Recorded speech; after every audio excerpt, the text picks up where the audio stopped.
বলো। স্যার বলছিলাম আজকের ক্লাসে কেমিক্যাল ইকুইলিব্রিয়াম হবে। আজকের ক্লাসে কেমিক্যাল ইকুইলিব্রিয়াম হবে, আর নেক্সট ক্লাসেও কেমিক্যাল ইকুইলিব্রিয়ামে হবে। ইকুইলিব্রিয়াম স্টার্ট হচ্ছে আজকে। কারণ স্যার আমার কেমিক্যাল ইকুইলিব্রিয়ামে ডাউট নেই, আমার শুধু আয়নিকটাতে আছে, আমি এর জন্যই বলছিলাম। আচ্ছা আচ্ছা, তোর আয়নিক ইকুইলিব্রিয়ামে প্রবলেম। ওকে, তাহলে তুই দেখ কি করবি। তোর যদি করতে হয় কর, না হলে তুই লিভ করতে চাইলে লিভ করতে পারিস। যদি এখন না করিস, সন্ধ্যেবেলাতে ইলেকট্রোকেমিস্ট্রি নিউমেরিক্যাল গুলো করার কথা ছিল আজকে। ইলেকট্রোকেমিস্ট্রি নিউমেরিক্যাল গুলো করার জন্য অ্যারাউন্ড 4:30 ক্লাসে চলে এসো। আর স্যার এখন করলে আসতে হবে না বিকেলে, কারণ বিকালে তুমি আসবে কি আসবে না একদম তোমার ব্যাপার, এখনো করবে কি করবে না তোমার ব্যাপার। Okay sir. ঠিক আছে, তো এখন আমি বলবো ইকুইলিব্রিয়াম, কারণ এখন এখন ল অফ মাস অ্যাকশন এগুলো শিখতে হবে। এগুলোতে কতটা তোমার কি গ্রিপ আছে তো আমি বুঝতে পারছি না, কারণ আয়নিক ইকুইলিব্রিয়ামে এগুলো সব লাগবে। তা আয়নিক ইকুইলিব্রিয়ামের ডাউট থাকলে, এইখানে ল অফ মাস অ্যাকশনের ব্যাপারটাও যদি ক্লিয়ার না থাকে, তো আয়নিক ইকুইলিব্রিয়ামের ডাউট কোনোদিনই মিটবে না। তাই ইকুইলিব্রিয়াম যখন করছো, পুরো ইকুইলিব্রিয়ামটাই করো। Okay sir. ঠিক আছে, আজকে এখন করে না, নেক্সট উইক ওই ইকুইলিব্রিয়াম, কেমিক্যাল ইকুইলিব্রিয়ামটাই চলবে। তো এটা করো। আর সন্ধ্যেবেলাতে যদি বৃষ্টি ম্যানেজ করতে পারো, যদি চলে আসতে চাও চলে আসতে পারো, কারণ এমনিতে তো 12 এর এক্সাম থাকছে। তো তুমিও যদি চলে এসে ইলেকট্রোকেমিস্ট্রি নিউমেরিক্যাল গুলো ক্লাসে বসে প্র্যাকটিস করতে চাও, সেক্ষেত্রে 4:30 তে সাপ চলে আসবে। ঠিক আছে, কারণ 12 এর এক্সাম থাকছে ওই সময়তে। 4:30 মধ্যে ঢুকে যাবে, দিয়ে ইলেকট্রোকেমিস্ট্রি নিউমেরিক্যাল গুলো প্র্যাকটিস করবে। Okay sir. আচ্ছা, শুরু করছি কেমিক্যাল ইকুইলিব্রিয়াম। সো ইকুইলিব্রিয়াম কথার মানে কি, সেখান থেকে পুরো প্রসেসটা দেখবো। ইকুইলিব্রিয়াম জিনিসটা এক্স্যাক্টলি কি, রিঅ্যাকশনস এর কোন প্যাটার্নে ইকুইলিব্রিয়াম জিনিসটা অ্যাপ্লিকেবল, পুরোটা দেখবো। সো একটা রিঅ্যাকশনস এর দুটো ফেজ হয়। কেমন কেমন কি ফেজ? একটা রিঅ্যাকশনস এর মেন দুটো ফেজ হয়, একটা ফরওয়ার্ড রিঅ্যাকশন বলে, একটা ব্যাকওয়ার্ড রিঅ্যাকশন বলে। ফরওয়ার্ড বলতে কোনটা বোঝায়? যেটা আমার টার্গেট, আমি যেটা চাইছি ওই ডাইরেকশনের রিঅ্যাকশনটাকে বলে ফরওয়ার্ড, আর তার রিভার্স ডাইরেকশনের রিঅ্যাকশনটা হলো ব্যাকওয়ার্ড। ফর এক্সাম্পল, তুমি বাড়ি থেকে বেরিয়ে কোচিং সেন্টারে আসতে চাইছো, তাহলে কোচিং সেন্টারের দিকে যদি তুমি বাস ধরো, that is a forward process. আর যদি কোচিং সেন্টার থেকে উল্টো দিকে রাস্তার বাস ধরে নাও, তাহলে সেটা একটা ব্যাকওয়ার্ড প্রসেস হয়ে যাবে। এটা যখন সকালে কোচিং এ আসছো তখনকার কথা। কিন্তু যদি যখন কোচিং থেকে বাড়ি যাচ্ছ, তখন প্রসেসটাই রিভার্স হয়ে গেছে, তখন ইভেন্টটাই রিভার্স হয়ে গেছে। তার মানে কোচিং থেকে যখন বাড়ি যাচ্ছ, তখন আবার ফরওয়ার্ড কোনটা হয়ে যাবে? যেটা সকালের ব্যাকওয়ার্ড ছিল, তখন সেটা ফরওয়ার্ড হয়ে যাবে। অর্থাৎ কোচিং থেকে বাড়ির দিকের বাস ধরছো, সেটা হয়ে যাবে তখন ফরওয়ার্ড। আর কোচিং থেকে বাড়ির উল্টো দিকের বাস ধরছে, ওটা হয়ে যাবে তখন ব্যাকওয়ার্ড। তার মানে ইভেন্টের উপর ডিপেন্ড করবে, আমার টার্গেট মলিকুল কি তার উপর ডিপেন্ড করবে কোনটাকে আমি ফরওয়ার্ড বলবো, কোনটাকে আমি ব্যাকওয়ার্ড বলবো। টার্গেট পৌঁছতে কোথায় চাইছি। যদি আমি অ্যামোনিয়া তৈরি করতে চাই, তাহলে নাইট্রোজেন হাইড্রোজেন রিয়াক্ট করে অ্যামোনিয়া তৈরি করছে, এটা হবে ফরওয়ার্ড। আর অ্যামোনিয়াটা ডিকম্পোজ করে নাইট্রোজেন হাইড্রোজেনে ব্যাক করে আসছে, রিভার্স হচ্ছে, এটা হবে ব্যাকওয়ার্ড। কিন্তু যদি আমার টার্গেটে থাকে অ্যামোনিয়ার ডিকম্পোজিশন, সামহাও আমার টার্গেটটাই হচ্ছে অ্যামোনিয়ার ডিকম্পোজিশন, তাহলে অ্যামোনিয়া থেকে নাইট্রোজেন হাইড্রোজেন তৈরি হচ্ছে, এটা হবে ফরওয়ার্ড। আর নাইট্রোজেন হাইড্রোজেন কম্বাইন করে অ্যামোনিয়া তৈরি করে দিচ্ছে, এটা হবে ব্যাকওয়ার্ড।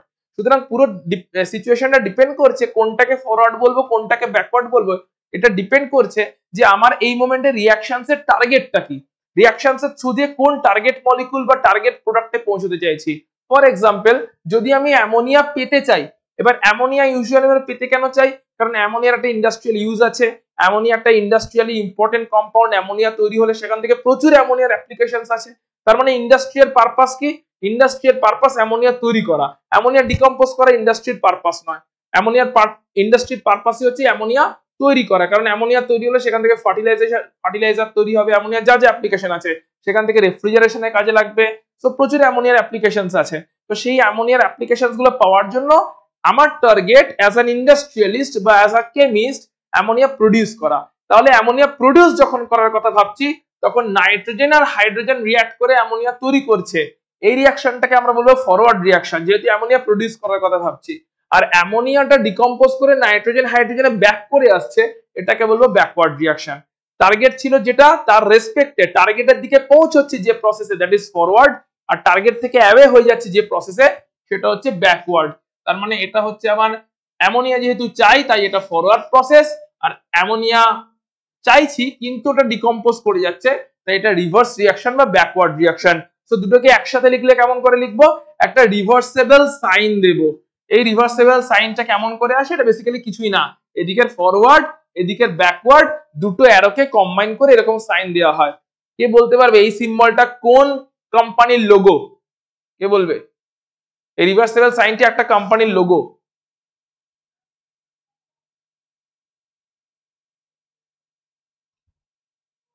কে বলবে? এই সাইনটা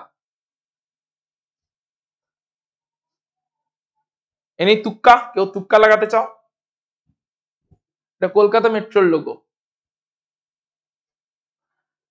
so nitrogen plus hydrogen react করে অ্যামোনিয়া তৈরি হচ্ছে। এবারে ফরওয়ার্ড প্রসেসটা আমি দেখতে পাচ্ছি নাইট্রোজেন আর হাইড্রোজেন রিঅ্যাক্ট করে অ্যামোনিয়া তৈরি করছে। ফরওয়ার্ড প্রসেসটা দেখতে চাইছি এক্সোথার্মিক, মানে এখানে হিট তৈরি হয়, হিট এনার্জি প্রডিউস হয়। তাহলে অবভিয়াসলি ব্যাকওয়ার্ড প্রসেসটা হবে এন্ডোথার্মিক, মানে সেখানে হিট এনার্জি অ্যাবজর্ব হবে। ফরওয়ার্ড প্রসেসে হিট এনার্জি তৈরি হওয়া মানে ব্যাকওয়ার্ডে হিট এনার্জি অ্যাবজর্ব হবে। যদি উল্টোটা হতো, ফরওয়ার্ডে হিট এনার্জি অ্যাবজর্ব হয়ে যায়, তাহলে ব্যাকওয়ার্ডে হিট এনার্জি তৈরি হতো। তাহলে ফরওয়ার্ড প্রসেসটা যেরকম হবে ব্যাকওয়ার্ড প্রসেসটা তার এক্স্যাক্টলি উল্টো বা অপোজিট হতে চলেছে। সেটা হচ্ছে ওভারঅল ব্যাকওয়ার্ড আর ফরওয়ার্ড রিঅ্যাকশন। এবারে ইকুইলিব্রিয়াম কখন অ্যাচিভ হয়? দেখো ইকুইলিব্রিয়ামের সেন্সটা দেওয়ার চেষ্টা করছি। শুরুতে ধরলাম তুমি 100টা নাইট্রোজেন মলিকুল নিয়েছিলে আর 100টা হাইড্রোজেন মলিকুল নিয়েছিলে, বা 300টা হাইড্রোজেন মলিকুল নিয়েছিলে, কারণ 1:3 রেশিওতে লাগে। সো 100টা নাইট্রোজেন মলিকুল আর 300টা হাইড্রোজেন মলিকুল নিয়ে রিঅ্যাকশন শুরু করেছো। তাহলে শুরুতে কি কোনো অ্যামোনিয়া আছে? ক্লিয়ারলি শুরুতে কোনো অ্যামোনিয়া নেই। তার ডিকম্পোজিশনের কোনো প্রশ্নও নেই, ব্যাকওয়ার্ড প্রসেসের কোনো প্রশ্নও নেই। শুরুতে তাহলে শুধুই ফরওয়ার্ড প্রসেস হবে। এই ফরওয়ার্ড প্রসেসের রেটটা কেমন থাকবে? কতটা স্পিডে ফরওয়ার্ড প্রসেসটা হবে? অবভিয়াসলি সব থেকে হাই স্পিডে ফরওয়ার্ড প্রসেসটা হবে। কেন? তখন সদ্য আমি জাস্ট কম্পাউন্ড গুলো নিয়ে স্টার্ট করছি। নাইট্রোজেনটা জাস্ট নিয়েছি, পুরো একদম 100 মলিকুল, পুরো একদম টাটকা 100 মলিকুলস আছে নাইট্রোজেনের, এন্ড একদম ফ্রেশ 300 হাইড্রোজেন মলিকুল আছে। ম্যাক্সিমাম কনসেন্ট্রেশনে আছে 100 and 300, মানে যতটা ম্যাক্সিমাম নেওয়া পসিবল সেটা নিয়েছি। আমার যা ক্যাপাসিটি তার রেসপেক্টে পুরো ম্যাক্সিমাম 100%টা নিয়ে স্টার্ট করছি। তার মানে এই মোমেন্টে পুরো কনসেন্ট্রেশন ম্যাক্সিমাম আছে, যতটা থাকার কথা, যতটা আমার 100 মলিকুল আর 300 মলিকুল এই রেসপেক্টে আমার নেওয়ার কথা, তো সেই রেসপেক্টেই পুরোটা নিয়েছি আর পুরো ম্যাক্সিমাম কনসেন্ট্রেশনে আছে। তো এই অবস্থায় অবভিয়াসলি খুব তাড়াতাড়ি অ্যামোনিয়া তৈরি হওয়া শুরু হবে, কারণ যদি রিঅ্যাক্ট্যান্ট বেশি থাকে তো অবভিয়াসলি তাড়াতাড়ি রিঅ্যাকশন হবে, কারণ বেশি জিনিসপত্র দেওয়া হচ্ছে, ম্যাক্সিমাম জিনিসপত্র দেওয়া আছে, রিঅ্যাক্ট্যান্ট দেওয়া আছে, তার মানে তাড়াতাড়ি ফরওয়ার্ড প্রসেসটা হবে। তাহলে শুরুতে ফরওয়ার্ড প্রসেসের রেট খুব হাই থাকে। ফরওয়ার্ড প্রসেসের রেট খুব হাই থাকে মানে শুরুতে পার টাইমে, মেবি পার সেকেন্ডে আর পার মিনিটে, পার টাইমে প্রচুর করে মলিকুল অ্যামোনিয়াতে কনভার্ট হতে শুরু করে। কারণ শুরুতে নাইট্রোজেন এবং হাইড্রোজেন মলিকুলের কনসেন্ট্রেশন অনেক বেশি আছে, 100টা 300টা ম্যাক্সিমাম কনসেন্ট্রেশন নিয়ে বসে আছি। তো এই অবস্থায় শুরুতে যেহেতু রিঅ্যাক্ট্যান্ট গুলোর কনসেন্ট্রেশন হাই আছে, তাই কি হয়, শুরুতে ফরওয়ার্ড রিঅ্যাকশনের রেটটা অনেক ফাস্ট হয়ে যায়, ফরওয়ার্ড রিঅ্যাকশনের রেটটা প্রচুর ফাস্ট হয়ে যায়। অর্থাৎ সেম টাইমে পার সেকেন্ডে অনেক বেশি করে রিঅ্যাক্ট্যান্ট প্রোডাক্ট তৈরি করতে শুরু করে। এবারে কি হলো, টাইমের সাথে সাথে কি হচ্ছে, রিঅ্যাক্ট্যান্টের কনসেন্ট্রেশন কমছে, 100টা মলিকুল থেকে 80টা হয়ে গেছে, 300টা মলিকুল থেকে মেবি 240টা হয়ে গেছে। অর্থাৎ যত অ্যামোনিয়া তৈরি হচ্ছে, রিঅ্যাক্ট্যান্ট তো কমছে, রিঅ্যাক্ট্যান্টের কনসেন্ট্রেশন আস্তে আস্তে কমছে। রিঅ্যাক্ট্যান্টের কনসেন্ট্রেশন কমে যাওয়া মানে এখন কি অত ফাস্ট প্রোডাক্ট তৈরি হচ্ছে? অবভিয়াসলি তৈরি হচ্ছে না। তার মানে ফরওয়ার্ড রিঅ্যাকশনের রেটটাও আস্তে আস্তে কমছে। পার টাইমে এখন অল্প করে মলিকুল প্রোডাক্ট তৈরি করছে। রিঅ্যাক্ট্যান্টের কনসেন্ট্রেশন যত কমতে থাকছে, ফরওয়ার্ডের রেট আরো বেশি করে কমতে থাকছে। অর্থাৎ পার ইউনিট টাইমে অল্প করে অ্যামাউন্টের রিঅ্যাক্ট্যান্টে রিঅ্যাক্ট করে প্রোডাক্ট তৈরি করছে। অন্যদিকে প্রোডাক্টটা বাড়তে শুরু করছে, প্রোডাক্ট তৈরি হতে শুরু করছে, মানে শুরুতে একদম প্রোডাক্ট জিরো ছিল, প্রোডাক্ট আস্তে আস্তে বাড়তে শুরু করছে। তাহলে প্রোডাক্ট যখন আস্তে আস্তে বাড়তে শুরু করছে, এই প্রোডাক্টটাও রিভার্স হওয়া শুরু করছে, ডিকম্পোজ হয়ে যখন প্রোডাক্টও রিভার্স হওয়া শুরু হচ্ছে, তার মানে প্রোডাক্টটা যত অ্যামাউন্টে বাড়ছে, তত প্রোডাক্টের আবার ডিকম্পোজিশন হয়ে রিভার্স রিঅ্যাকশনের রেটটাও বাড়ছে। শুরুতে কোনো রিভার্স রিঅ্যাকশন ছিল না, কারণ প্রোডাক্ট জিরো ছিল। এবার এই প্রোডাক্ট যখন আস্তে আস্তে কনসেন্ট্রেশন বাড়ছে, কারণ রিঅ্যাক্ট্যান্ট থেকে প্রোডাক্ট তৈরি হচ্ছে, তাহলে প্রোডাক্টটা আস্তে আস্তে ডিকম্পোজিশনে আসা শুরু করলো, এন্ড আস্তে আস্তে কি হলো, প্রোডাক্টের ডিকম্পোজিশনে আসার রেটটাও বাড়তে শুরু করলো। আমি তোমাকে জাস্ট একটা এখানে ডেমনস্ট্রেশন দেওয়ার চেষ্টা করছি। আমার লেফট হ্যান্ডটাকে আমি ইউজ করছি রিঅ্যাক্ট্যান্ট টু প্রোডাক্ট এই মুভমেন্টটা বোঝানোর জন্য, এন্ড রাইট হ্যান্ডকে ইউজ করছি প্রোডাক্ট টু রিঅ্যাক্ট্যান্ট এই মুভমেন্টটা বোঝানোর জন্য। সো ফলো করো, তাহলে বুঝতে পারবে। ধরো ইনিশিয়ালি রিঅ্যাক্ট্যান্ট প্রচুর বেশি, সো রিঅ্যাক্ট্যান্ট এরকম করে প্রোডাক্টে যাচ্ছে, রিঅ্যাক্ট্যান্ট তৈরি হচ্ছে আর প্রোডাক্টে কনভার্ট হচ্ছে, রিঅ্যাক্ট্যান্ট তৈরি হচ্ছে প্রোডাক্টে কনভার্ট হচ্ছে, রিঅ্যাক্ট্যান্ট তৈরি হচ্ছে প্রোডাক্টে কনভার্ট হচ্ছে, প্রোডাক্ট আস্তে আস্তে বাড়ছে এন্ড প্রোডাক্টও রিঅ্যাক্ট্যান্টে ব্যাক করছে। কিন্তু প্রোডাক্টের অ্যামাউন্ট কম, ইনিশিয়ালি প্রোডাক্টের অ্যামাউন্ট কম, তাহলে প্রোডাক্ট স্লোলি রিঅ্যাক্ট্যান্টে ডিকম্পোজ করে রিভার্স রিঅ্যাকশনের থ্রু দিয়ে ব্যাক করছে, কিন্তু রিঅ্যাক্ট্যান্ট শুরুতে অনেক বেশি আছে, প্রচুর প্রোডাক্ট তৈরি করছে, আর প্রোডাক্ট স্লোলি ব্যাক করছে। রিঅ্যাক্ট্যান্ট প্রচুর তৈরি করছে আর প্রোডাক্ট স্লোলি ব্যাক করছে। রিঅ্যাক্ট্যান্ট প্রচুর তাড়াতাড়ি যাচ্ছে, প্রোডাক্ট প্রচুর আস্তে ব্যাক করছে। রিঅ্যাক্ট্যান্ট তাড়াতাড়ি করে প্রোডাক্ট তৈরি করছে, প্রোডাক্ট আস্তে ব্যাক করছে। এরকম করে প্রোডাক্টের কনসেন্ট্রেশন বাড়ছে আর রিঅ্যাক্ট্যান্টের কনসেন্ট্রেশন কমছে। তাহলে একটা সময় পরে কি আসবে, রিঅ্যাক্ট্যান্ট এখন একটু স্লোলি যায় কারণ রিঅ্যাক্ট্যান্টের কনসেন্ট্রেশন কমছে, আর প্রোডাক্ট এখন একটু তাড়াতাড়ি আসে কারণ প্রোডাক্টের কনসেন্ট্রেশন বেড়েছে। তাহলে যেহেতু প্রোডাক্ট আস্তে আস্তে বাড়ছে, ওর ব্যাকওয়ার্ড রিঅ্যাকশনের রেটটা বাড়ছে, রিঅ্যাক্ট্যান্ট আস্তে আস্তে কমছে, ওর ফরওয়ার্ড রিঅ্যাকশনের রেট কমছে। একটা টাইম এরকম করে আসবে যেটাকে বলে এটা স্টেডি স্টেট অফ টাইম, যে সময়তে রিঅ্যাক্ট্যান্ট টু প্রোডাক্ট যে রেটে হবে, প্রোডাক্ট টু রিঅ্যাক্ট্যান্ট সেম রেটে হবে। যে রেটে রিঅ্যাক্ট্যান্ট প্রোডাক্টে যাবে, সেম রেটে প্রোডাক্ট রিঅ্যাক্ট্যান্টে ডিকম্পোজ করে ব্যাক করবে, সেম রেটে, কারোরটাই বেশি নয় কারোরটাই কম নয়। এইটা যখন এই স্টেডি স্টেটটা যখন অ্যাচিভড হবে, আমরা তখন বলবো রিঅ্যাকশনে ইকুইলিব্রিয়াম অ্যাচিভড হয়ে গেছে। এই অবস্থায় নতুন করে আর কোনো প্রোডাক্ট তৈরি হবে না, নতুন করে আর কোনো রিঅ্যাক্ট্যান্ট খরচও হবে না। ইকুইলিব্রিয়াম হচ্ছে এমন একটা স্টেডি স্টেট যখন rate of forward reaction becomes equal with rate of backward reaction. Forward রিঅ্যাকশনের রেট ব্যাকওয়ার্ড রিঅ্যাকশনের রেটের সঙ্গে ইকুয়াল হয়ে যায় যে মোমেন্টে, সেই মোমেন্টটাকে, সেই স্টেডি স্টেটটাকে আমরা বলি equilibrium. So this is the overall concept of equilibrium. Reactant থেকে প্রোডাক্ট যায় ফরওয়ার্ড রিঅ্যাকশন, প্রোডাক্ট ব্যাক করে আসে রিভার্সে রিঅ্যাক্ট্যান্টে ব্যাকওয়ার্ড রিঅ্যাকশন। দুটোকে রিপ্রেজেন্ট করা হয় একসাথে এইভাবে। ইনিশিয়ালি ফরওয়ার্ড রিঅ্যাকশনের রেট বেশি থাকে কারণ রিঅ্যাক্ট্যান্টের কনসেন্ট্রেশন বেশি থাকে, কারণ তখন প্রোডাক্ট প্রচুর বেশি তৈরি হয়। টাইমের সাথে সাথে ফরওয়ার্ড রিঅ্যাকশনের রেট কমতে থাকে কারণ রিঅ্যাক্ট্যান্টের কনসেন্ট্রেশন কমতে থাকে। টাইমের সাথে সাথে প্রোডাক্টের কনসেন্ট্রেশন বাড়তে থাকে, তাই প্রোডাক্ট থেকে রিভার্স রিঅ্যাকশনের থ্রু দিয়ে ব্যাকওয়ার্ড রিঅ্যাকশনের রেট বাড়তে থাকে। এরকমটা যখন হতে থাকে তখন কি হয়, একটা টাইমের পরে প্রোডাক্টের কনসেন্ট্রেশন বাড়তে বাড়তে প্রোডাক্ট থেকে ব্যাকওয়ার্ড রিঅ্যাকশনের রেট অনেকটা বেড়েছে, রিঅ্যাক্ট্যান্টের কনসেন্ট্রেশন কমতে রিঅ্যাক্ট্যান্ট থেকে প্রোডাক্টের ফর্মেশনের রেট অনেকটা কমে গেছে এবং দুটো রেট একে অপরের সঙ্গে ইকুয়াল হয়ে গেছে। ফরওয়ার্ড রিঅ্যাকশনের রেট কমেছে, ব্যাকওয়ার্ড রিঅ্যাকশনের রেট বেড়েছে, এন্ড বাড়তে দুটো একসময় ইকুয়াল হয়ে গেছে। যে স্টেডি স্টেটটা অ্যাচিভড হয় যখন ফরওয়ার্ড রিঅ্যাকশন আর ব্যাকওয়ার্ড রিঅ্যাকশনের রেট ইকুয়াল হয়ে যায়, সেই স্টেডি স্টেটটাকে বলা হয় ইকুইলিব্রিয়াম।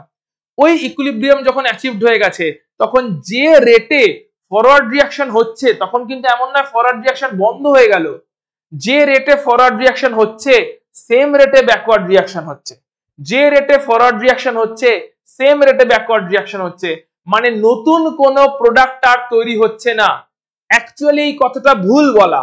অ্যাকচুয়াল কথাটা হচ্ছে যদি নতুন করে 5টা প্রোডাক্ট তৈরি হয়, ওই 5টা প্রোডাক্ট আবার রিঅ্যাক্ট্যান্টে ব্যাক করে আসছে, তাই অ্যাপারেন্টলি মনে হচ্ছে নতুন করে কোনো প্রোডাক্ট তৈরি হলো না বা নতুন করে কোনো রিঅ্যাক্ট্যান্টের খরচ হলো না, কিন্তু আসল কথাটা হচ্ছে ওটা অ্যাপারেন্টলি দেখে মনে হচ্ছে যে নতুন তো আর কোনো প্রোডাক্ট তৈরি হচ্ছে না, মানে রিঅ্যাকশন বোধহয় স্টপ হয়ে গেছে, ইকুইলিব্রিয়াম অ্যাচিভ হয়ে গেছে বলে।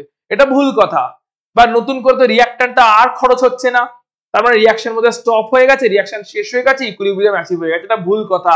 ইকুইলিব্রিয়াম মানে কমপ্লিশন অফ রিঅ্যাকশন নয়।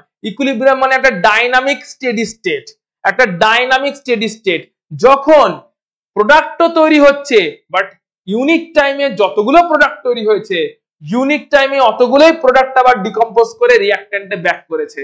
তাই নেট অবজারভেশনে দেখতে পাচ্ছি কোনো প্রোডাক্টও নতুন তৈরি হলো না, কোনো রিঅ্যাক্ট্যান্টও নতুন খরচ হলো না, কিন্তু অ্যাকচুয়ালি কি হলো, যতগুলো প্রোডাক্ট তৈরি হলো অতগুলোই রিঅ্যাক্ট্যান্ট আবার ব্যাক করে এলো সেম টাইমের মধ্যে, তাই অ্যাপারেন্টলি মনে হলো যেন কিছুই তৈরি হলো না।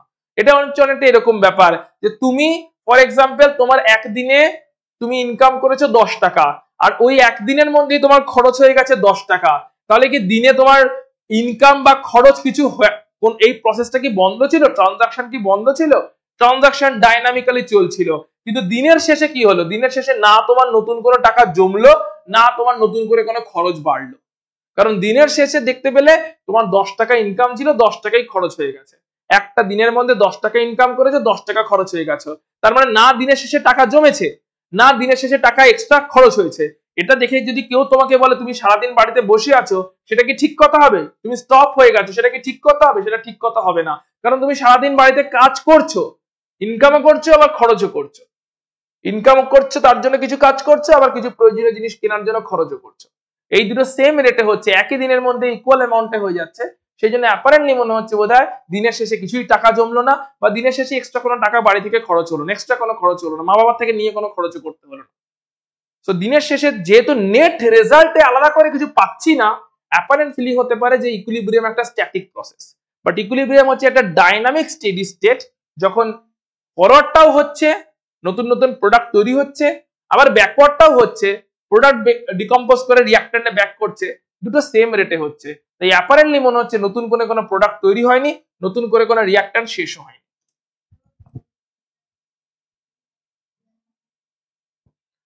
চলে আসছি আমরা কয়েকটা ফিজিক্যাল ইকুইলিব্রিয়াম। কেমিক্যাল ইকুইলিব্রিয়ামে যাওয়ার আগে কয়েকটা ফিজিক্যাল ইকুইলিব্রিয়ামের থ্রু দিয়ে এক্সাম্পলটা আরো ক্লারিফাই করে নেব। সো প্রথমটা হচ্ছে solid liquid equilibrium. Solid liquid ইকুইলিব্রিয়ামটা কেমন? ধরো ফর এক্সাম্পল এখানে লিকুইড ওয়াটার ছিল, ঠিক আছে, উপরে একটা বিকার আছে, বিকারের মধ্যে লিকুইড ওয়াটার নেওয়া হয়েছে, আর লিকুইড ওয়াটারের উপরে আইস নেওয়া হয়েছে। বিকারের মধ্যে একটা লিকুইড ওয়াটার নেওয়া আছে, লিকুইড ওয়াটারের উপরে আইস নেওয়া হয়েছে। আইস অবভিয়াসলি জলে ফ্লোট করে আমরা জানি, তাই ওয়াটার নিচে আছে, আইসটা উপরে আছে, কারণ আইস জলের মধ্যে ফ্লোট করে। তো আইস যেহেতু জলে ফ্লোট করছে, তাই লিকুইড ওয়াটারটা নিচে আছে এন্ড আইসটা উপরে আছে।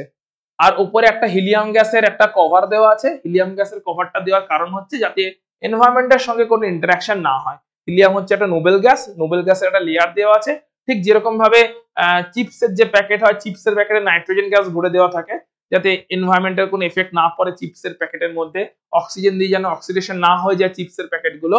তাই এনভায়রনমেন্টের এফেক্টকে মিনিমাইজ করার জন্য আমরা ইনার্ট গ্যাস ভরে দিই, ঠিক আছে। তো সেই কারণে এখানেও হিলিয়াম গ্যাসকে ভরে রাখা আছে, হিলিয়াম গ্যাসের একটা লেয়ার তৈরি করে রাখা আছে, নিচে আছে লিকুইড ওয়াটার আর আইস। সো কি হচ্ছে, টাইম টু টাইম কি হচ্ছে, নর্মাল অ্যাটমসফিয়ারিক প্রেসার আছে, পারফেক্টলি ইনসুলেটেড, তাহলে একটা সিস্টেম তৈরি হলো। পারফেক্টলি কেমন সিস্টেম? ইনসুলেটেড সিস্টেম, মানে বাইরের সঙ্গে কোনো আর যোগাযোগ রইল না এই পার্টিকুলার সিস্টেমটার। ভেতরে আছে বিকারের মধ্যে আছে তোমার লিকুইড ওয়াটার, উপরে আছে আইস, এবং বাইরের পুরো এনভায়রনমেন্ট থেকে এটা একদম কমপ্লিটলি আইসোলেটেড। বাইরের এনভায়রনমেন্টে কোনো টেম্পারেচারে চেঞ্জ হলো, কিছু হলো, তার কোনো এফেক্ট এখানে পড়বে না। তো কমপ্লিটলি আইসোলেটেড একটা সিস্টেম তৈরি করা হলো, এবং ওপরেও হিলিয়াম গ্যাস দেওয়া হলো, একটা পিস্টন আছে, হিলিয়াম গ্যাসের একটা লেয়ার আছে, পুরোটা আইসোলেটেড সিস্টেম এইভাবে তৈরি করা হয়েছে। এই অবস্থায় কি দেখতে পাবো, একটা পারফেক্টলি ইনসুলেটেড সিস্টেম, টেম্পারেচার রাখা আছে হচ্ছে 273 কেলভিন, মানে যেটা 0 degree centigrade temperature. 0 degree centigrade temperature maintain হচ্ছে, অবভিয়াসলি সেটা মেনটেন করতে হবে, তবেই আইসটা আইস অবস্থায় থাকবে, নাহলে তো আইস তো হুড়মুড় করে জল হয়ে চলে যাবে। তো 0 ডিগ্রি সেন্টিগ্রেড টেম্পারেচার আমরা মেনটেন করছি, 0 ডিগ্রি সেন্টিগ্রেড টেম্পারেচারে আইসও আছে, আবার 0 ডিগ্রি সেন্টিগ্রেড টেম্পারেচারে ওয়াটারও আছে, দুটোই 0 ডিগ্রি সেন্টিগ্রেড। 0 ডিগ্রি সেন্টিগ্রেডের আইস এবং 0 ডিগ্রি সেন্টিগ্রেডের ওয়াটার দুটোই প্রেজেন্ট আছে, অ্যাটমসফেরিক প্রেসার নরমাল আছে। এই অবস্থায় কি কি হওয়া শুরু হবে, কিছু কিছু আইস যেহেতু 0 ডিগ্রি সেন্টিগ্রেডে আছে, কিছু কিছু আইস মলিকুল মেল্ট হবে সারাউন্ডিং থেকে একটু একটু হিট নিয়ে। হিলিয়াম গ্যাস আছে, কন্ট্যাক্ট আছে, বিকারের সারফেসটা আছে, তো হিলিয়াম গ্যাসের থেকে বলো বা বিকারের সারফেস থেকে বলো, একটু একটু ল্যাটেন্ট হিট অ্যাবজর্ব করবে কিছু কিছু আইস মলিকুল, দিয়ে ওয়াটারে মেল্ট হয়ে যাওয়ার চেষ্টা করবে। অ্যাট দ্য সেম টাইম কিছু কিছু ওয়াটার মলিকুল এক্সট্রা হিটকে রিলিজ করবে, দিয়ে আবার আইসে কনভার্ট হয়ে যাওয়ার চেষ্টা করবে, কারণ টেম্পারেচার 0 ডিগ্রিতে মেনটেন হচ্ছে।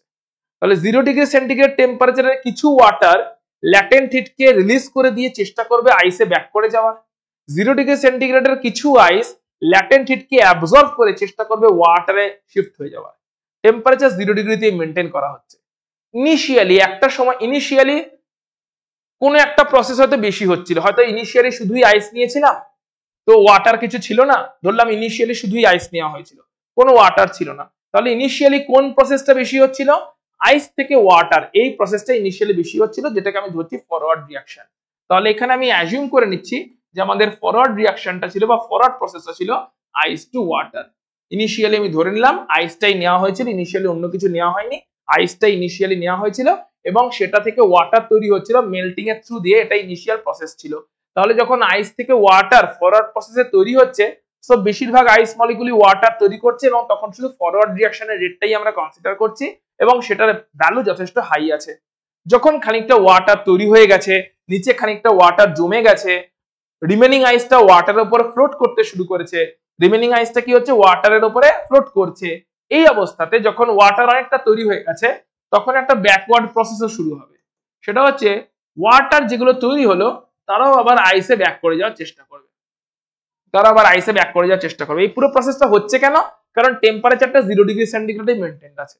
সো 0°C কিছু আইস ওয়াটারে যাওয়ার চেষ্টা করছে মেল্ট হয়ে, আবার 0°C কিছু ওয়াটার আইসে ব্যাক করার চেষ্টা করছে সলিডিফিকেশন। এবং প্রথমে কোনটা শুরু হয়েছিল? আইস টু ওয়াটার এই ফরওয়ার্ড প্রসেসটা শুরু হয়েছিল, তাই ওটাকে আমরা বলছি ফরওয়ার্ড রিঅ্যাকশনের রেট, যেটা কিনা হাই ছিল শুরুতে। ফরওয়ার্ড রিঅ্যাকশন বা ফরওয়ার্ড প্রসেস তার রেটটা হাই ছিল শুরুতে, কারণ শুরুতে শুধুই আইস ছিল, আইসই খালি জলে আসছিল। কিন্তু যত জল আস্তে আস্তে এইভাবে জমতে শুরু করেছে, জলও আইসে ব্যাক করতে শুরু করেছে, তো টাইমের সাথে সাথে আইসের অ্যামাউন্ট কমেছে এবং ফরওয়ার্ড রিঅ্যাকশনের রেট কমেছে। টাইমের সাথে সাথে জলের অ্যামাউন্ট বেড়েছে এবং ব্যাকওয়ার্ড রিঅ্যাকশনের রেটও বেড়েছে। একটা সময় তাহলে আসবে যখন দেখতে পাবো যে ক্লিয়ারলি জল আর আইস, না আইসটা আর গলে আলটিমেটলি জলের পুরো আইসটা জল হয়ে গেল, না জলটা পুরো জমে আইস হয়ে গেল, কোনোটাই হলো না। 0°C অবস্থাতে জল আর আইস একটা ইকুয়াল স্টেডি স্টেট মেনটেন করে বসে আছে। অর্থাৎ আইসের অ্যামাউন্ট আর কমছে না, মেল্ট হচ্ছিল আইস হতে হতে জল হচ্ছিল, কিন্তু একটা টাইমের পরে আর মেল্ট হচ্ছে না। অ্যাপারেন্টলি দেখে মনে হচ্ছে যেন আইসের মেল্ট হওয়া বন্ধ হয়ে গেছে। একইভাবে জলও আইসে ব্যাক করছিল হয়তো শুরুর দিকে অল্প অল্প অল্প করে, আইস যতটা মেল্ট হয়ে আসছে তার মধ্যে কিছুটা জল আবার ব্যাক করে যাচ্ছে আইসে, কিন্তু একটা সময় পরে দেখা যাবে যে জলও আর আইসে পুরোপুরি ব্যাক করছে না, জলেরও ফ্রিজিং যেটা ওটাও বন্ধ হয়ে গেছে। সো অ্যাপারেন্ট সিচুয়েশনে কি ফিলিং আসবে, এটা একটা প্র্যাকটিক্যাল এক্সাম্পলও দেবো। অ্যাপারেন্ট সিচুয়েশনে ফিলিং কি আসবে?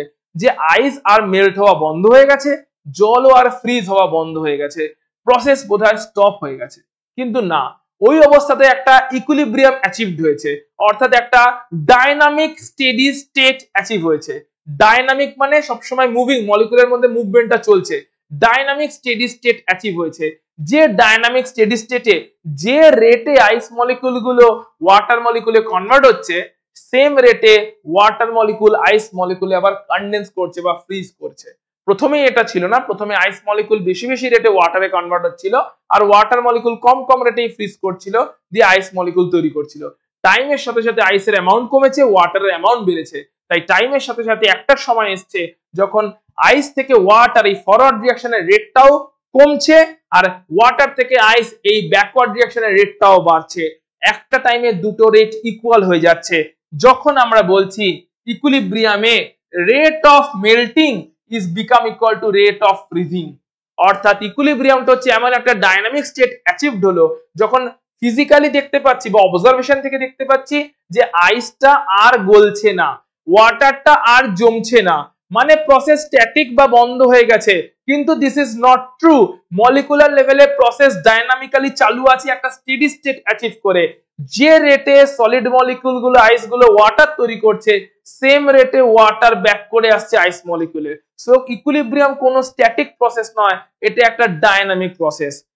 এর একটা প্র্যাকটিক্যাল এক্সাম্পল দিচ্ছি। প্রচুর সিনেমাতে দেখতে পাওয়া যায়, আমরা প্র্যাকটিক্যালি কতটা দেখেছি জানি না, বাট সিনেমাতে তো প্রচুর দেখতে পাওয়া যায়, বিশেষ করে হলিউডের সিনেমাতে। কি দেখতে পাওয়া যায়? যেমন তার একটা ভালো এক্সাম্পল হচ্ছে টাইটানিক সিনেমাতে। এছাড়া এরকম আরো অনেক সিনেমাতে দেখতে পাওয়া যায় যে আইস ফ্লোট করছে জলের উপরে, আটলান্টিক ওশেন বলো, প্যাসিফিক ওশেন বলো, ইন্ডিয়ান ওশেন বলো, বিভিন্ন ওশেনের মধ্যে আইস ফ্লোট করছে।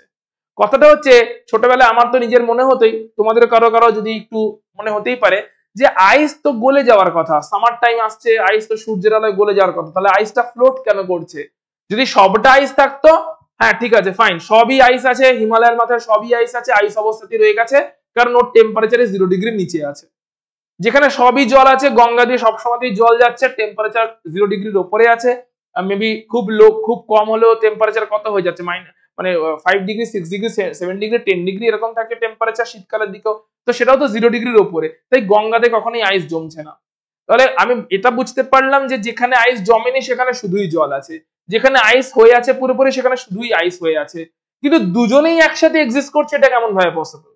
একই জল যার মধ্যে দেখতে পাচ্ছি আইস ফ্লোট করছে, ওই আইসটা পুরোপুরি ভাবে মেল্ট হয়ে জল হচ্ছে না কেন? বা জলটা পুরোপুরি ভাবে সলিড হয়ে গিয়ে পুরো ওশেনটাই আইস হয়ে যাচ্ছে না কেন? পুরো ওশেনটাই তো আইস হয়ে যেতে পারতো। 0°C অ্যাচিভ হয়ে গেছে, পুরো ওশেনের জল সব জলই আইস হয়ে গেল, কারণ আমরা জানি 0°তে জল ফ্রিজ হয়ে আইস হয়ে যায়। তাহলে 0°C অ্যাচিভড, এদিকে জল এখনো জল অবস্থায় আছে, সেটা এখন জমে আইস হচ্ছে না। আবার 0°C অ্যাচিভ, যে আইস গুলো জমেছিল সেগুলো আবার পুরোপুরি গলে জল হচ্ছে না। তাহলে 0°C অ্যাচিভড হয়ে যাওয়ার পরও সম্পূর্ণ আইসটা গলে জল হয়নি বা জলটা সম্পূর্ণভাবে ফ্রিজ করে কি আইস হয়নি, পয়েন্টটা অ্যারাইজ করেছে কারণ ইকুইলিব্রিয়াম অ্যাচিভড হয়ে গেছে।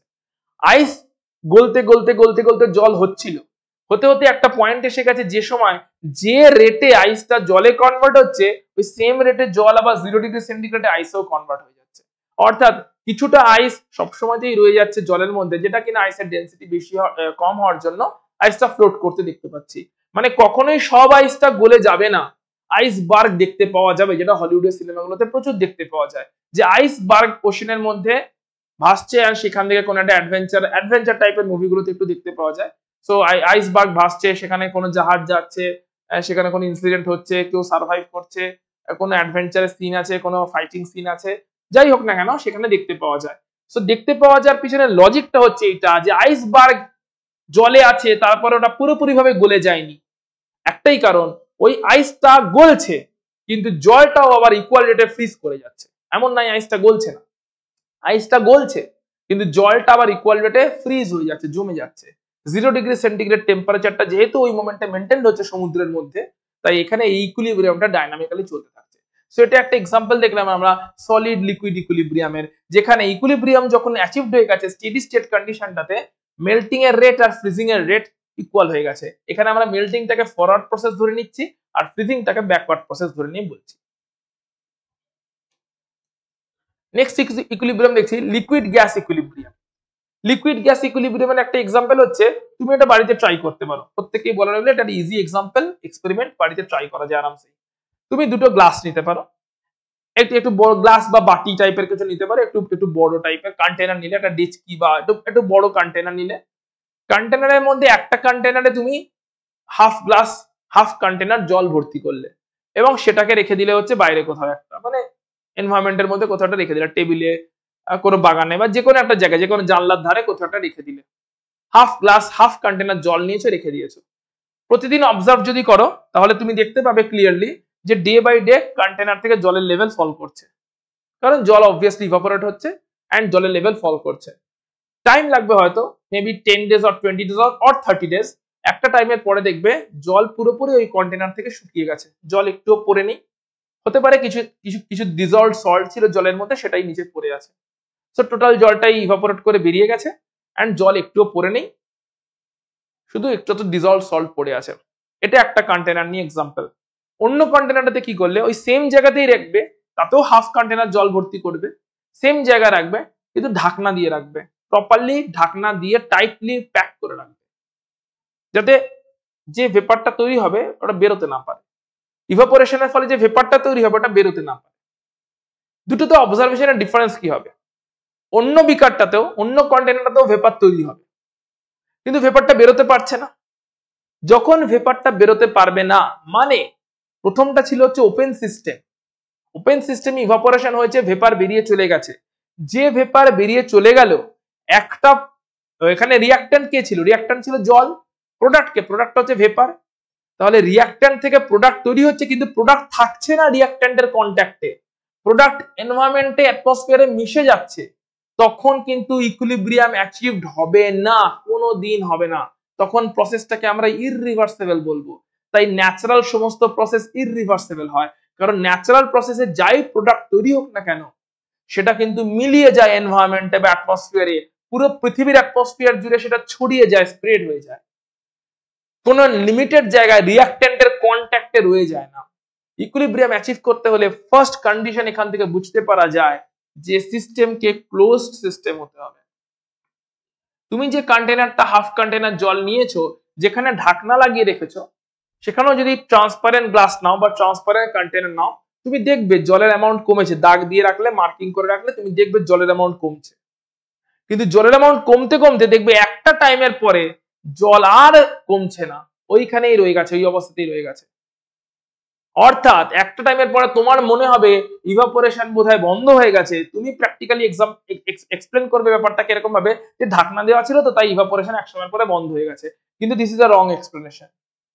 বন্ধ হয়ে গেছে মানে সিস্টেম বোধহয় স্ট্যাটিক হয়ে গেছে, সিস্টেম স্ট্যাটিক হয়নি। ওই অবস্থায় কি হয়েছে, শুরুতে জল ছিল, তো জল প্রচুর ভেপার তৈরি করছিল, জানলার ধারে রেখেছো, হিট পাচ্ছে, তো জল প্রচুর ভেপার তৈরি করছে, শুরুতে ভেপার কম ছিল, জলের উপরে যে খালি জায়গাটা ছিল ওই খালি জায়গাটা ভেপার কম ছিল, এয়ার ছিল হয়তো, ভেপার কম ছিল। তো শুরুতে জল ছিল আর জলের উপরে ভেপার কম ছিল, তাই জল প্রচুর প্রচুর করে ভেপার তৈরি করেছে। মানে এখানে ফরওয়ার্ড প্রসেস কোনটা হয়েছে? ফরওয়ার্ড প্রসেস হয়েছে ওয়াটার থেকে ভেপার, এই প্রসেসটা ফরওয়ার্ড প্রসেস হয়েছে। এন্ড এই ফরওয়ার্ড প্রসেসের রেট ইনিশিয়ালি প্রচুর হাই ছিল, কারণ ইনিশিয়ালি ভেপার কম ছিল, জলই বেশি ছিল, হাফ কন্টেনার জল ছিল আর কন্টেনারের উপরে ভেপার ছিল না, অ্যাটমসফেরিক এয়ার ছিল বাট ভেপার ছিল না। সো ইনিশিয়ালি কি হয়েছে? ইনিশিয়ালি তোমার সমস্ত জলগুলো ভেপার তৈরি করেছে এবং ওই খালি স্পেসটাতে, অর্থাৎ হাফ কন্টেনারের হাফ তো জল, বাকি যে হাফ স্পেসটা, ওই স্পেসটাতে কি হয়েছে? তোমার ভেপার গুলো জমেছে, যেরকম আমরা দেখতে পাচ্ছি এখানটা খালি, এটা ওপেন সিস্টেম। সো এই সিস্টেমটা হচ্ছে ওপেন সিস্টেম। ওপেন সিস্টেমে আমরা কি দেখতে পাচ্ছি? যে ভেপার হচ্ছে বাট ভেপার হয়ে মলিকুল গুলো অ্যাটমসফিয়ারে বেরিয়ে যাচ্ছে, ভেপার হচ্ছে বাট ভেপার হয়ে মলিকুল গুলো অ্যাটমসফিয়ারে বেরিয়ে যাচ্ছে। মলিকুল যদি অ্যাটমসফিয়ারে বেরিয়ে যায়, মলিকুল যদি অ্যাটমসফিয়ারে বেরিয়ে যায়, মলিকুল যদি রিঅ্যাকট্যান্টের কন্ট্যাক্টে না থাকে, যেটা স্টার্টিং করেছিলাম তার কন্ট্যাক্টে যদি মলিকুলটা না থাকে, ইকুইলিব্রিয়াম সেখানে অ্যাচিভ হবে না, কন্ট্যাক্টে থাকতে হবে এবং সেটা থাকার ক্রাইটেরিয়া হচ্ছে ক্লোজ সিস্টেম হতে হবে। সো যখন আমি ঢাকনা দিয়ে দিয়েছি, যেমন এখানে ঢাকনা দেওয়া আছে, so this is basically a close system. যখনই সিস্টেমটা ক্লোজড হয়ে গেল তখন কি হবে? যে ভেপার তৈরি হচ্ছে, ওয়াটার ছিল ভেপার তৈরি হচ্ছে, ইনিশিয়ালি ওয়াটারের অ্যামাউন্ট বেশি আর ইনিশিয়ালি ভেপার একদমই নেই।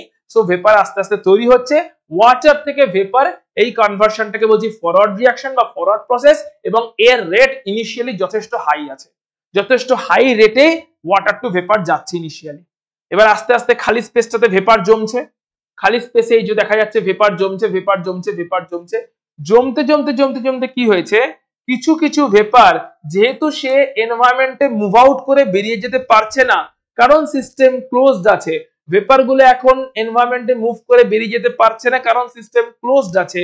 কিছু কিছু ভেপার আবার কি করছে? কনডেন্স করা শুরু করছে আর জলে আবার ব্যাক করতে শুরু করছে, যেটাকে আমরা বলবো ব্যাকওয়ার্ড রিঅ্যাকশন। কিছু কিছু ভেপার কনডেন্স করে জলে ব্যাক করা শুরু করছে, যেখানে কিছু কিছু ভেপার ভেপারাইজেশন হচ্ছে, কিন্তু ক্লোজ সিস্টেম। তার মানে ক্লোজ সিস্টেমে এখন ব্যাকওয়ার্ড প্রসেসটা কিছুক্ষণ মধ্যে শুরু হয়ে গেল। সেটা কি? যখনই কিছু কিছু ভেপার ওই ক্লোজ সিস্টেমে জমতে শুরু করলো, ভেপারের কনসেন্ট্রেশন বাড়তে শুরু করলো, তখনই সে আবার ওয়াটারে ব্যাক করতে শুরু করলো।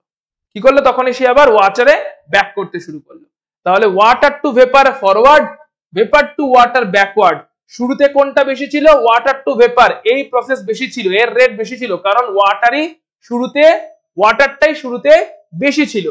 কিছুক্ষণ পরে যখন ভেপার জমে গেছে, তখন ভেপার টু ওয়াটার প্রসেসটাও শুরু হয়ে গেছে এবং তারও রেট আস্তে আস্তে বাড়তে শুরু করে দিয়েছে।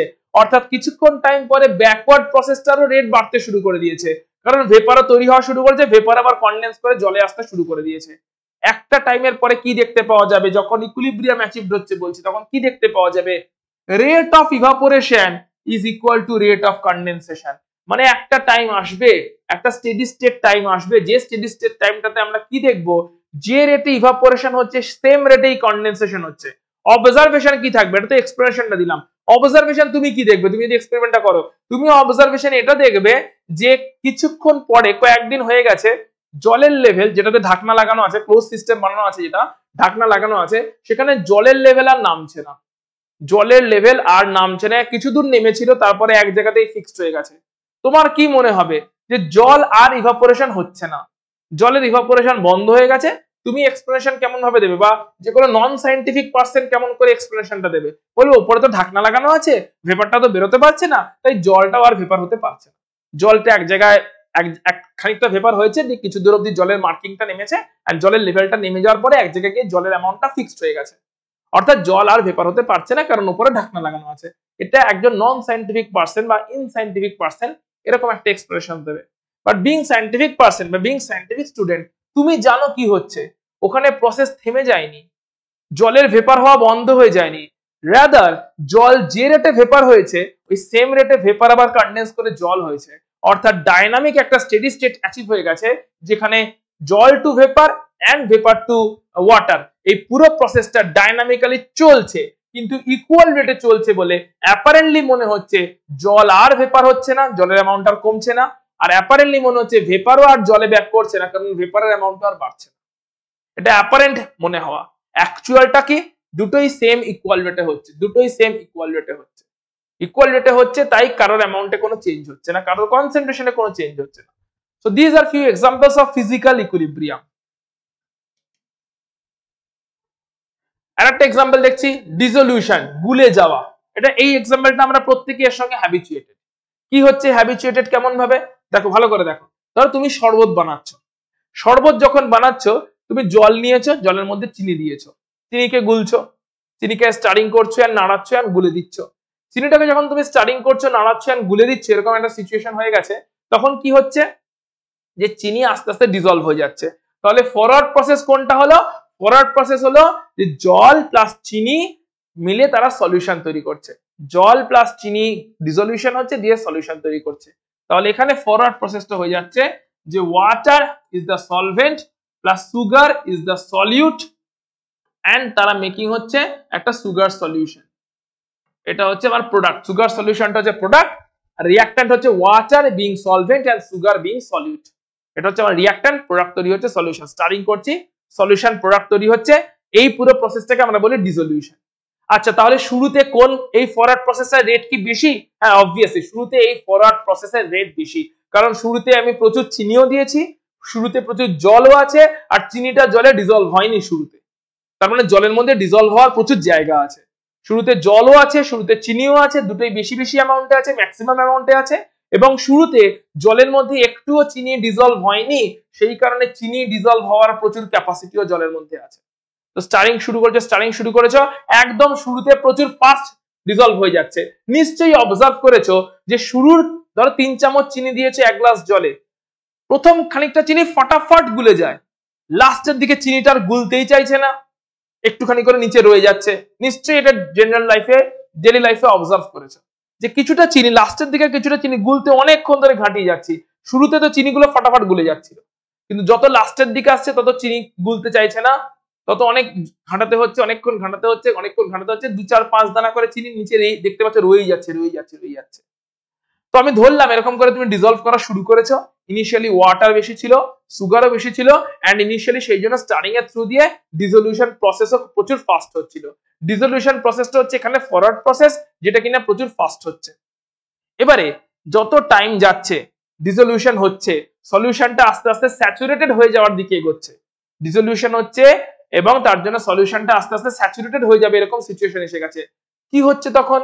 তখন যে সমস্ত চিনি ডিজলভ হয়ে গেছে তাদের মধ্যে কিছু চিনির মলিকুল প্রেসিপিটেট আউট হয়ে বেরিয়েও আসে, যে কারণে তোমার নিচের দিকে কিছুটা চিনিকে সবসময় তুমি দেখতে পাও রয়েই গেছে। বোধহয় 1 চামচ চিনি দিলে হবে না, সবটা গুলে যাবে সেক্ষেত্রে, কারণ জলের ক্যাপাসিটি তখনও আছে, স্যাচুরেটেড সলিউশন তৈরি হয়নি। কিন্তু যেই সলিউশনটা স্যাচুরেশনের দিকে চলে যাচ্ছে, অর্থাৎ জলের ক্যাপাসিটি বিয়ন্ডে চিনি পড়ে গেছে, তখন তুমি দেখতে পাচ্ছ চিনি আর গুলছে না। তুমি ভাবছো ডিসলিউশন বোধহয় বন্ধ হয়ে গেছে, ম্যাক্সিমাম ক্যাপাসিটি হয়ে গেছে অ্যাচিভ, তাই বোধহয় চিনি আর গুলবে না, ডিসলিউশন প্রসেস বন্ধ।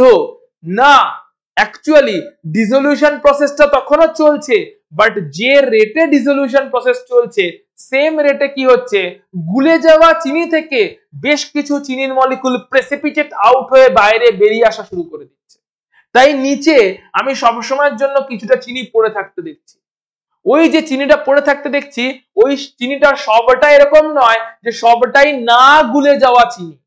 ওই চিনির মধ্যে বেশ কিছু চিনি হয়তো গলেনি, বেশ কিছু চিনি হয়তো যারা আগে গুলে গেছিল প্রেসিপিটেট হয়ে বেরিয়ে এসছে। সুতরাং নিচে দেখতে পাওয়া চিনির মলিকুলগুলোর মধ্যে সবকটা চিনির মলিকুল এরকম হবে না যারা গলেনি বলে নিচে পড়ে আছে, অর্থাৎ উপরের সলিউশনটা স্যাচুরেটেড, গুলতে পারেনি তাই নিচে পড়ে আছে।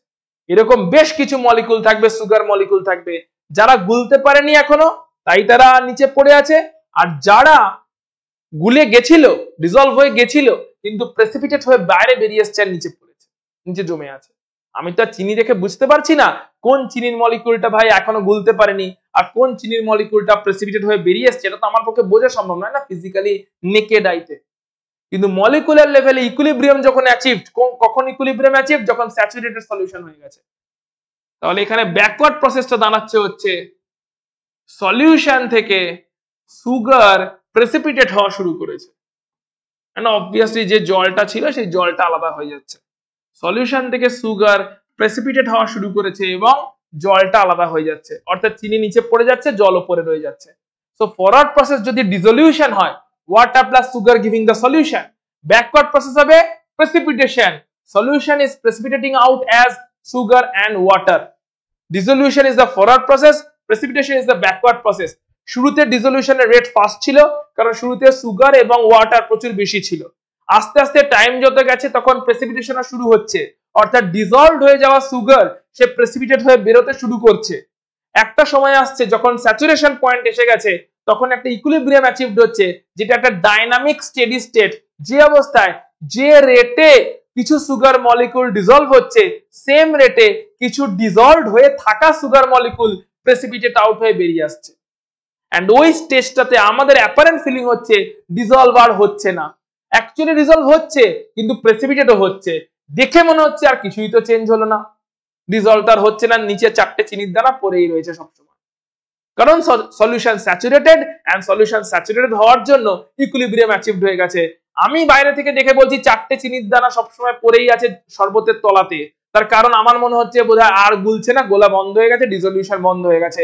অ্যাকচুয়ালি মলিকুলার লেভেলে কি হচ্ছে, যে চিনি গুলছে এবং চিনি প্রেসিপিটেট আউট হয়ে বেরিয়ে আসছে। So this is why this is a dynamic process. অর্থাৎ ইকুইলিব্রিয়াম যখন স্যাচুরেশন পয়েন্ট অ্যাচিভড, স্যাচুরেটেড সলিউশনে আমরা বলবো ইকুইলিব্রিয়াম থাকে, যে ইকুইলিব্রিয়ামে কেন আর গোলাটা বন্ধ হয়ে যায়, ডিসলিউশনটা কেন বন্ধ হয়ে যায়? ডিসলিউশন বন্ধ হয় না, অ্যাকচুয়ালি ডিসলিউশনের ফরওয়ার্ড প্রসেসের রেট আর প্রেসিপিটেশন হয়ে আবার বেরিয়ে আসা সেই রেট সেম হয়ে যায়, ব্যাকওয়ার্ড প্রসেসের রেট সেম হয়ে যায়।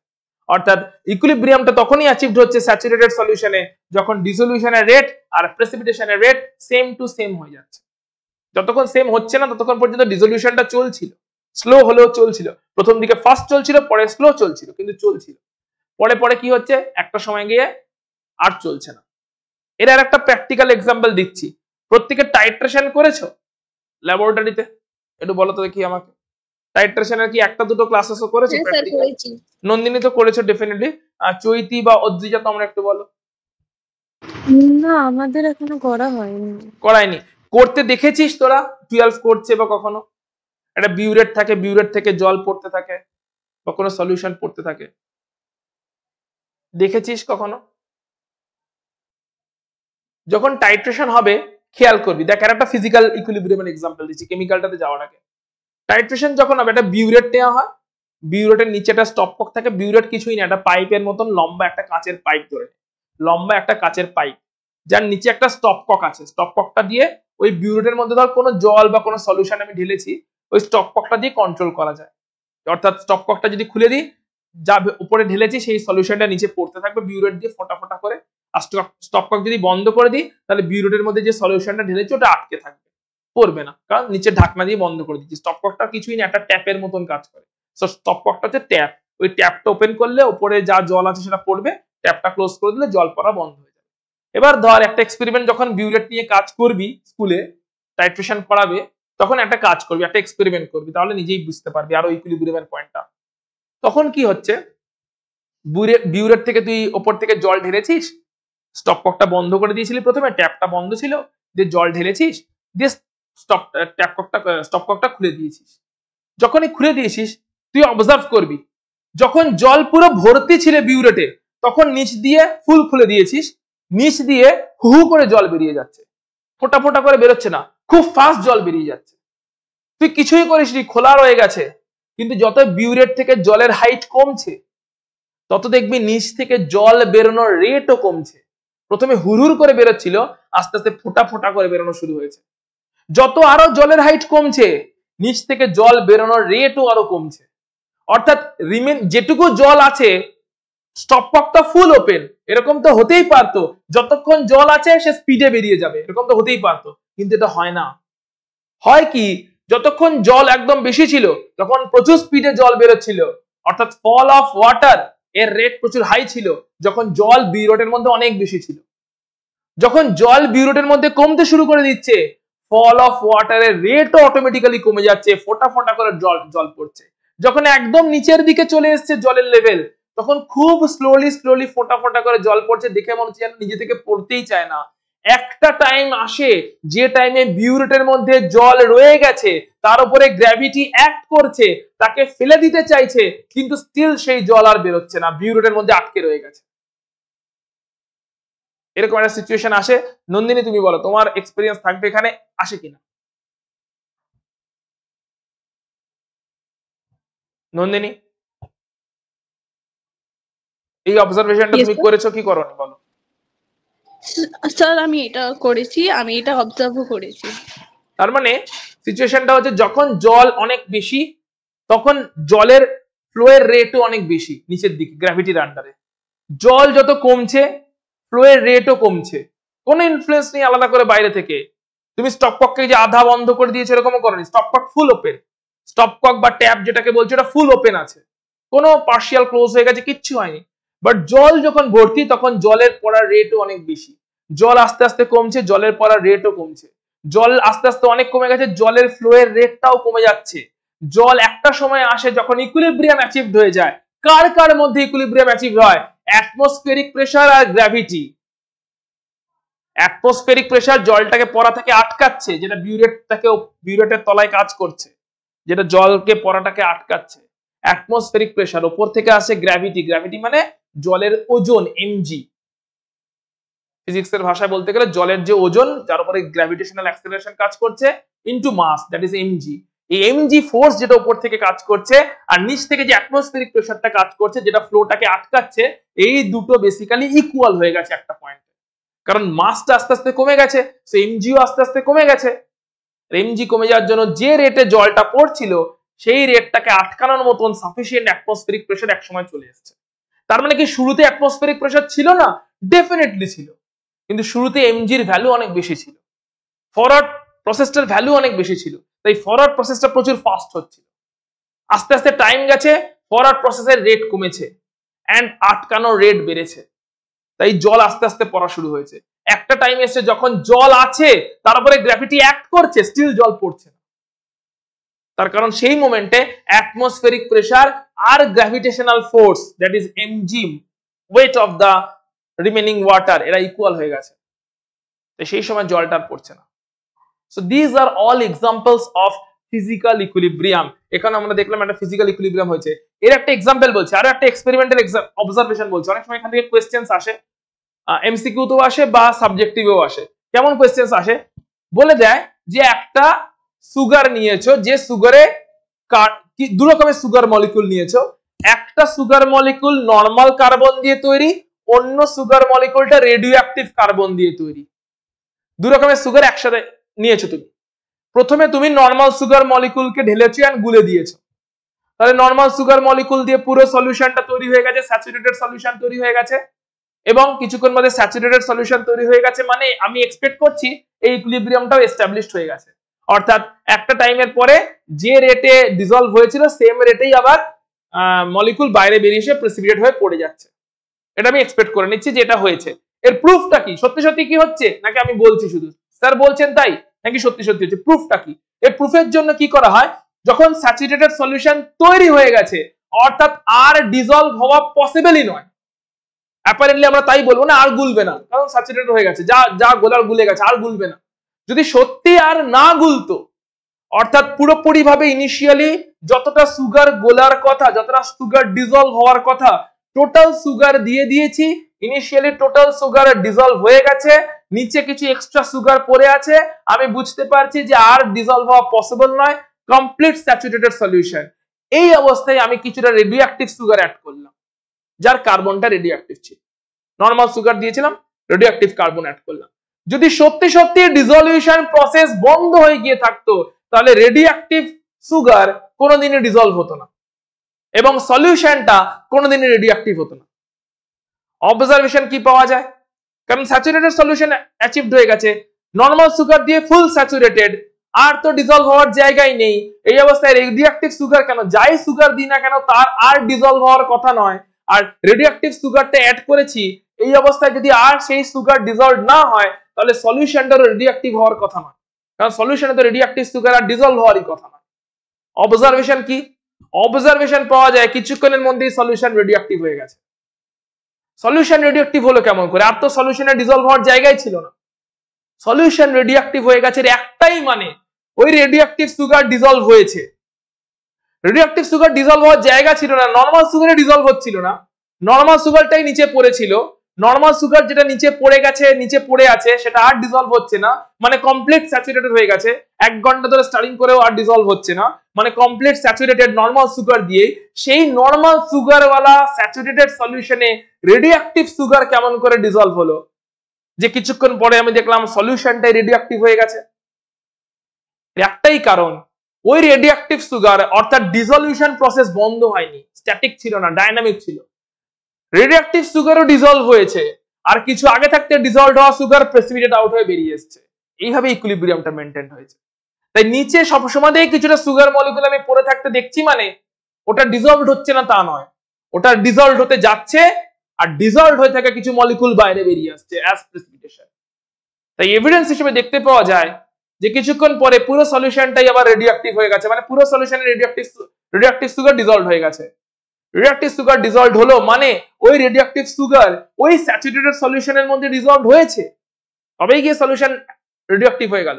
এবং ক্যাপাসিটি নেই, তারপরে ডিজলভ হলো, মানে কি, মানে হচ্ছে কিছু নর্মাল সুগার যেগুলো ডিজলভ হয়েছিল সেগুলো প্রেসিপিটেট হয়ে নিচে বেরিয়ে এসছে। এটা রেডিওঅ্যাক্টিভ সুগারের শুধু এভিডেন্সটা তৈরি করা হয়। রেডিওঅ্যাক্টিভ সুগার যদি নাও দিই, নর্মাল সুগারের সঙ্গে সেই জিনিসটাই ঘটছে, বা নর্মাল সুগারের সঙ্গে এই জিনিসটা ঘটছে এটা আমরা বুঝতে পারি না, কারণ নর্মাল সুগারই যাচ্ছে, নর্মাল সুগার এবার প্রেসিপিটেট হয়ে বেরিয়ে আসছে, এটা তো নর্মাল সুগারের নিচে পড়ে আছে। আমি দেখে বুঝবো কি করে? আমি তো মলিকুলটাকে চোখে দেখতে পাচ্ছি না, যে আমি বুঝতে পারবো যে নর্মাল সুগার মলিকুলগুলো ডিজলভ হলো, আবার নর্মাল সুগার মলিকুলগুলো প্রেসিপিটেট হয়ে বেরিয়ে এলো, আমি বুঝতে পারছি। তাই একটা ডিফারেন্ট টাইপের সুগার মলিকুল নিলে এটা ক্লিয়ারলি বুঝতে পারা যায়, রেডিওঅ্যাক্টিভ সুগার মলিকুল নিলে এটা ক্লিয়ারলি বুঝতে পারা যায় কন্টামিনেশন হয়ে যাচ্ছে, মানে রেডিওঅ্যাক্টিভ সুগার ডিজলভ হয়েছিল। স্যাচুরেটেড সলিউশন যেখানে ডিসলিউশনের আর কোনো ক্যাপাসিটি থাকার কথা না, সেখানেও রেডিওঅ্যাক্টিভ সুগার ডিজলভ হয়েছিল, এবং সেখান থেকে নর্মাল সুগার প্রেসিপিটেট আউট হয়ে বেরিয়ে এসেছিল। অর্থাৎ স্যাচুরেটেড সলিউশনে যখন ইকুইলিব্রিয়াম অ্যাচিভড হচ্ছিল, তখন রেট অফ ডিসলিউশন, সেটা রেডিওঅ্যাক্টিভ সুগার থাক নর্মাল সুগার থাক যাই হোক না কেন, তার সেম রেটেই ডিসলিউশনটা হয়েছিল, সেম রেটেই প্রেসিপিটেট হয়েছিল। তাই অ্যাপারেন্টলি মনে হচ্ছে নিচে যা দিয়েছিলাম তাই পড়ে আছে, উপরেও যা ছিল তাই পড়ে আছে, কিন্তু না, যা দিয়েছিলাম সেটাই নেই। যদি এরকম করতে পারতাম, এরকম করা পসিবল নয়, বাট যদি এরকম করতে পারতাম, যতগুলো সুগার মলিকুল দিচ্ছি তাদের সবার পিছনে একটা লেবেল বা স্ট্যাম্প লাগিয়ে দিতে পারতাম। মলিকুলগুলোর পিছনে, দানার পিছনে বলছি না, যত সুগার মলিকুল আমি ডিজলভ করছি, যদি তাদের পিছনে একটা করে লেবেল বা স্ট্যাম্প লাগিয়ে দিতাম, যেটা 1 নাম্বার সুগার মলিকুল, এটা 2 নাম্বার সুগার মলিকুল, এটা 3 নাম্বার সুগার মলিকুল, এটা 4 নাম্বার সুগার মলিকুল, এরকম লেবেলিং বা স্ট্যাম্প দিয়ে দিতে পারতাম, তাহলে অবজারভেশনটা ক্লিয়ার হয়ে যেত যে যখন গুলছে না দেখছি আর স্যাচুরেটেড হচ্ছে না, ধরলাম এরকম করে 100টা সুগার মলিকুল আমি দিয়েছি, এন্ড ইনিশিয়ালি আমি দেখলাম যে 1 থেকে 50 number of the sugar molecule বা 1 থেকে 80 number of the sugar molecule dissolve, আর 81 থেকে 81 থেকে 100 of the sugar molecule numbering যেগুলো আছে, লেবেলিং আছে, সেগুলো ডিজলভ হয়নি। ইনিশিয়ালি আমি এটা ধরে নিচ্ছি। কিছুক্ষণ পরে কি দেখবো? কিছুক্ষণ পরে দেখবো ওই 81 থেকে 100 যারা ডিজলভ হয়নি, তার মধ্যে আবার কিছু ডিজলভ হয়ে গেছে, আর 1 to 80 যে মলিকুলগুলো ডিজলভ হয়েছিল তার মধ্যে কিছু লেবেলিং মলিকুল বাইরে বেরিয়ে আসছে। অর্থাৎ কিছুক্ষণ বাদে নিচে সুগার মলিকুল পড়ে থাকতে নিশ্চয়ই দেখবো, কিন্তু সেটা 81 to 100 মার্কিং সুগার মলিকুলগুলো হবে না। হতে পারে 81 to 100 এর মধ্যে কিছু আছে, আবার হতে পারে কিছু 50, 60, 40 এই রেঞ্জের সুগার মলিকুলও বেরিয়ে আসছে। তাহলে ইনিশিয়ালি তো 1 to 80 পুরোটাই ডিজলভ হয়ে গেছিল, তাদেরকে নিচে কেমন করে দেখতে পাচ্ছি? কারণ তারা প্রেসিপিটেট হয়ে বেরিয়ে আসছে। আমি লেবেলিং করে দিয়েছি তাই আমি বুঝতে পারছি, বাট প্র্যাকটিক্যাল লাইফে এটা করা পসিবল না, তাই বুঝতে পারা যায় না। কিন্তু যদি আমি লেবেলিং করে দিতে পারি, প্রত্যেকের পিছনে একটা করে স্ট্যাম্প লাগিয়ে দিতে পারি, প্রত্যেকটা মলিকুলের পিছনে যে 1 থেকে 100 অবধি আমি স্ট্যাম্প লাগিয়ে দিলাম, তাহলে দেখতে পাবো কিছুক্ষণ বাদে নিচে যে সুগার মলিকুল গুলো পড়ে আছে, যে লেবেলিং সুগার মলিকুল গুলো পড়ে আছে, ওর ওর ওর লেভেল গুলো টাইম টু টাইম চেঞ্জ হয়ে যাচ্ছে। মানে এখন দেখলাম হয়তো 81 থেকে 100 লেভেলের মলিকুল নিচে পড়ে আছে, কিছুক্ষণ পরে দেখতে হচ্ছে র্যান্ডমলি কিছু 50-40 রেঞ্জের সুগার মলিকুল নিচে পড়ে আছে, কিছুক্ষণ পরে আবার দেখতে হতো আবার অন্য কিছু নাম্বারের সুগার মলিকুল নিচে পড়ে আছে। প্রত্যেক ক্ষেত্রেই 20 খানা করেই মলিকুল পড়ে আছে, কিন্তু সেই 20টা মলিকুলের নাম্বারিং বা লেভেলিং সেম নয়। কখনো কিছু পড়ে আছে, কখনো অন্য নাম্বারিং পড়ে আছে, কখনো অন্য নাম্বারিং পড়ে আছে। মানে কি, ওদের কাছে একটা খেলা চলছে, চল ভাই ডিজলভ হয়ে যাই, চল ভাই আবার প্রেসিডেন্ট হয়ে বেরিয়ে আসি, লুকোচুরি খেলা চলছে। So this is the dynamic equilibrium, যেখানে ওরা এইভাবে ডিসলিউশন এবং প্রেসিপিটেশন দুটোই করছে। আমি লেবেলিং করে দিলে সেটা বুঝতে পারতাম। এই লেবেলিং করারই একটা অল্টারনেটিভ ওয়ে ছিল রেডিওঅ্যাক্টিভ সুগার দেওয়া, যে প্রথমে নরমাল সুগার দিয়ে পুরো ডিসলভ করে দাও, তারপরে রেডিওঅ্যাক্টিভ সুগার দাও। রেডিওঅ্যাক্টিভ সুগার ডিসলভ যদি নাই হতো তাহলে সলিউশন রেডিওঅ্যাক্টিভ হতো না, কিন্তু সলিউশন রেডিওঅ্যাক্টিভ হয়ে যাচ্ছে, মানে স্যাচুরেটেড অবস্থাতেও রেডিওঅ্যাক্টিভ সুগার ডিসলভ হয়েছে। কি করে ডিসলভ হলো? নিশ্চয়ই কিছু নরমাল সুগার প্রেসিপিটেট হয়ে বেরিয়ে এসছে। এটা সেম রেটে চলছে, তখনই ইকুইলিব্রিয়াম অ্যাচিভড হচ্ছে এবং স্যাচুরেটেড সলিউশনের স্যাচুরেশনটা মেইনটেইন থাকছে, স্যাচুরেটেড সলিউশনের পুরো পয়েন্টটা মেইনটেইন থাকছে। ফিজিক্যাল ইকুইলিব্রিয়ামের এই এতদূর অবধি পুরো স্টেটটা মাথায়, পুরো ইকুইলিব্রিয়ামের বেসিক কনসেপ্টটা ঢুকেছে কিনা আমাকে একটু ইয়েস নো বলবে। নন্দিনী, তোমাকে দিয়ে শুরু করছি, বলো পুরো ব্যাপারটা মাথায় ঢুকেছে? এটা হচ্ছে ইকুইলিব্রিয়ামের একদম ফান্ডামেন্টাল কনসেপ্ট। নন্দিনী, বুঝতে পেরেছো? অদ্রিজা, হ্যাঁ স্যার। ক্লিয়ার হয়েছে তো? হ্যাঁ। ওকে, চৈতি? হ্যাঁ স্যার। মানে তুই তো ফার্স্ট টাইম পড়ছিস, তো হ্যাঁ মানে পয়েন্টগুলো পরিষ্কার বোঝা যাচ্ছে? হ্যাঁ হ্যাঁ স্যার। মাথায় ঢুকছে কেমন করে হচ্ছে? হ্যাঁ স্যার। ফাইন। নন্দিনী, হ্যাঁ স্যার, বুঝতে পেরেছি। তোমার যে বলছিলে ডাউট আছে বা অনেক জায়গাতে তো গন্ডগোল আছে, সেই গন্ডগোলের জায়গাগুলো ক্লিয়ার হচ্ছে? হ্যাঁ স্যার, হচ্ছে। ফাইন। চলে আসছে মানে হেনরিজ ল। এই হেনরিজ লটা আমরা ক্লাস 12এও পড়বো, সলিউশন বলে একটা চ্যাপ্টার আছে। এখন থেকে এক্স্যাক্টলি পয়েন্টটাতে চলে আসছে। এতক্ষণ ফিজিক্যাল ইকুইলিব্রিয়ামের থ্রু দিয়ে আমি তোমাকে ইকুইলিব্রিয়াম গুলো বোঝালাম। ইকুইলিব্রিয়ামের যে কয়েকটা কি ফিচার আমি তোমাকে বোঝানোর চেষ্টা করলাম। নাম্বার 1 ফিচার হচ্ছে ইকুইলিব্রিয়াম একটা ডাইনামিক প্রসেস। এই অবস্থাতে নাম্বার 2 ফিচার হচ্ছে ইকুইলিব্রিয়াম যখন ডাইনামিক একটা স্টেডি স্টেট। ইকুইলিব্রিয়ামের যে ফিচার কটা বুঝলাম সেটা বুঝে নি। ইকুইলিব্রিয়াম হচ্ছে একটা ডাইনামিক স্টেডি স্টেট। এই ডাইনামিক স্টেডি স্টেটটা কেমন করে অ্যাচিভড হয়? ইনিশিয়ালি রিঅ্যাক্ট্যান্ট থাকে বা স্টার্টিং কিছু মেটেরিয়াল থাকে, তাদের কনসেন্ট্রেশন বেশি থাকে, তারা ফরওয়ার্ড প্রসেসের থ্রু দিয়ে প্রোডাক্ট তৈরি করে। যখন প্রোডাক্ট তৈরি হওয়া শুরু হয়, ফরওয়ার্ড প্রসেসের রেটটা ইনিশিয়ালি হাই থাকে, আস্তে আস্তে টাইমের সাথে সাথে রিঅ্যাক্ট্যান্টের কনসেন্ট্রেশন ফল করতে থাকে, প্রোডাক্টের কনসেন্ট্রেশন টাইমের সাথে সাথে বাড়তে থাকে। সেই কারণে ফরওয়ার্ড প্রসেসের রেটটাও টাইমের সাথে সাথে কমতে থাকে। কিছুক্ষণ পরে যখন প্রোডাক্ট তৈরি হওয়া শুরু হয়ে গেছে, ব্যাকওয়ার্ড প্রসেসের চালু হয়। ব্যাকওয়ার্ড প্রসেস ইনিশিয়ালি খুবই কম থাকে, তার রেট খুবই কম থাকে, কারণ প্রোডাক্ট সদ্য শুরু হয়েছে। কিছুক্ষণ পরে প্রোডাক্ট যখন বাড়তে থাকে, তখন ব্যাকওয়ার্ড প্রসেসের রেটও বাড়তে থাকে। সাইমালটেনিয়াসলি দুটোই হতে থাকে। ফরওয়ার্ড প্রসেসের রেট কমছে কারণ রিঅ্যাক্ট্যান্টের কনসেন্ট্রেশন কমছে, আর ব্যাকওয়ার্ড প্রসেসের রেট বাড়ছে কারণ প্রোডাক্টের কনসেন্ট্রেশন বাড়ছে। একটা স্টেডি স্টেট অ্যাচিভড হয় যখন দুটো রেট ইকুয়াল হয়ে যায়, ফরওয়ার্ড আর ব্যাকওয়ার্ডের রেট ইকুয়াল হয়ে যায়। ফরওয়ার্ড আর ব্যাকওয়ার্ডের রেট যে স্টেডি স্টেটের ইকুয়াল হয়ে যায় তাকে আমরা বলি ইকুইলিব্রিয়াম। এই ইকুইলিব্রিয়াম কোনো স্ট্যাটিক প্রসেস নয়। ইকুয়াল হয়ে গেছে মানে অ্যাপারেন্টলি দেখে মনে হবে রিঅ্যাক্ট্যান্ট তো আর কমছে না, অ্যাপারেন্টলি দেখে মনে হবে প্রোডাক্ট তো আর বাড়ছে না, তার মানে প্রসেস বোধহয় স্টপড এন্ড স্ট্যাটিক। কিন্তু ইকুইলিব্রিয়াম একটা ডাইনামিক স্টেডি স্টেট, যে ডাইনামিক স্টেডি স্টেটে দুটোই চালু আছে। যে রেটে রিঅ্যাক্ট্যান্ট টু প্রোডাক্ট হচ্ছে, সেম রেটে প্রোডাক্ট রিঅ্যাক্ট্যান্টে ব্যাক করছে, কারণ ফরওয়ার্ড আর ব্যাকওয়ার্ডের রেট সেম হয়ে গেছে। তো অ্যাপারেন্টলি এই ফিলিংটা আসছে যে না রিঅ্যাক্ট্যান্ট আর কমছে না প্রোডাক্ট আর বাড়ছে, স্টেডি স্টেট অ্যাচিভ হয়ে গেছে, স্ট্যাটিক হয়ে গেছে, এই ফিলিংটা আসে। But this is not the static situation, এটা একটা ডাইনামিক স্টেডি স্টেট। এই পুরোটা হচ্ছে ইকুইলিব্রিয়ামের যা কিছু পড়লাম এখনো পর্যন্ত, ইকুইলিব্রিয়ামের কয়েকটা কি পয়েন্টস, ইকুইলিব্রিয়াম কেমন করে হয় তার কয়েকটা কি পয়েন্টস। ফরওয়ার্ড প্রসেস আর ব্যাকওয়ার্ড প্রসেস যখন সাইমালটেনিয়াসলি হয়, তখন সেই প্রসেসকে রিভার্সিবল প্রসেস বলা হয়। এন্ড রিভার্সিবল প্রসেসের থ্রু দিয়ে ইকুইলিব্রিয়াম অ্যাচিভ করার ফান্ডামেন্টাল ক্রাইটেরিয়া হলো সিস্টেমকে ক্লোজ সিস্টেম থাকতে হবে। সিস্টেম যদি ক্লোজ সিস্টেম না হয়, প্রোডাক্ট তৈরি হচ্ছে আর প্রোডাক্ট হাওয়ায় মিলিয়ে যাচ্ছে, তাহলে ইকুইলিব্রিয়াম কোনোদিনই অ্যাচিভড হবে না। সেই কারণে ন্যাচারাল প্রসেসগুলোতে কখনোই ইকুইলিব্রিয়াম অ্যাচিভ হয় না। এরকম কখনোই হয় না যে একটা বনের মধ্যে, একটা জঙ্গলের মধ্যে, একটা ফরেস্টের মধ্যে আগুন লেগে গেছে আর কিছুক্ষণ পরে দেখছি আগুন জ্বলছে কিন্তু গাছগুলো পুড়ছে না, আগুনটাও জ্বলছে গাছগুলো আবার মরছে কিন্তু আবার বেঁচে বেঁচে উঠছে। এই জিনিসটা কখনো দেখতে পাই না। কারণ ইকুইলিব্রিয়ামটাই ওখানে তৈরি হচ্ছে না। ইকুইলিব্রিয়াম তৈরি হচ্ছে না কেন? কারণ এটা জঙ্গল কোনো ক্লোজ সিস্টেম নয়, একটা ফরেস্ট কোনো ক্লোজ সিস্টেম নয়। যদি ক্লোজ সিস্টেম হতো তাহলে দেখতে পেতাম যে কিছুক্ষণ পরে আগুন জ্বলছে কিন্তু সব গাছ পুড়ছে না। যদি সিস্টেম ক্লোজ হতো এটা দেখতে পেতাম। যেটা ফরেস্টে আগুন লেগে গেছে, একদম প্রচুর আগুন জ্বলছে কিন্তু সব গাছ পুড়ছে না। এটা আমরা ক্লিয়ারলি দেখতে পেতাম। আমরা দেখতে পেতাম লাইফও রিভার্সেবল হয়ে গেছে, মরছে আবার বেঁচে উঠছে, মরছে আবার বেঁচে উঠছে। এগুলো দেখতে পাই না, তার কারণ লাইফ বলো, প্ল্যান্ট বলো, ফরেস্ট বলো, আর্থ বলো, this is not a close system, this is an open system in the universe. So ইউনিভার্সের মধ্যে যে কোনো জায়গায় তারা মুভ করে যেতে পারছে। আগুন জ্বলছে, যা কিছু প্রোডাক্ট তৈরি হচ্ছে তারা ওখানে থাকছে না, তারা মুভ করে বেরিয়ে যাচ্ছে। তো যেহেতু ক্লোজ সিস্টেম নয়, তাই ন্যাচারাল প্রসেস গুলো সব ইররিভার্সেবল, সেখানে ব্যাকওয়ার্ড বলে কিছু হয় না। কারণ ব্যাকওয়ার্ড হতে গেলে প্রোডাক্টটাকে ওখানে জমতে হবে, রিঅ্যাকট্যান্টের কন্ট্যাক্টে থাকতে হবে। কিন্তু যদি এমন প্রোডাক্ট তৈরি হয় যেটা রিঅ্যাকট্যান্টের কন্ট্যাক্টে না থেকে হাওয়ায় মিলিয়ে যাচ্ছে, সেখানে ব্যাকওয়ার্ড হওয়ার কোনো স্কোপ। তাই ন্যাচারাল প্রসেস আর ইররিভার্সিবল প্রসেস, এবং সেখানে আমরা থার্মোডাইনামিক্সের সেকেন্ড লতে পড়েছি বা পড়বো যে ন্যাচারাল প্রসেসগুলো ইররিভার্সিবল এবং তার পিছনে ড্রাইভিং ফোর্স হচ্ছে এনট্রপি বলে একটা ফ্যাক্টর আছে, সেটা থার্মোডাইনামিক্সের কনসেপ্ট, সেটাতে আমরা এক্ষুনি যাচ্ছি না।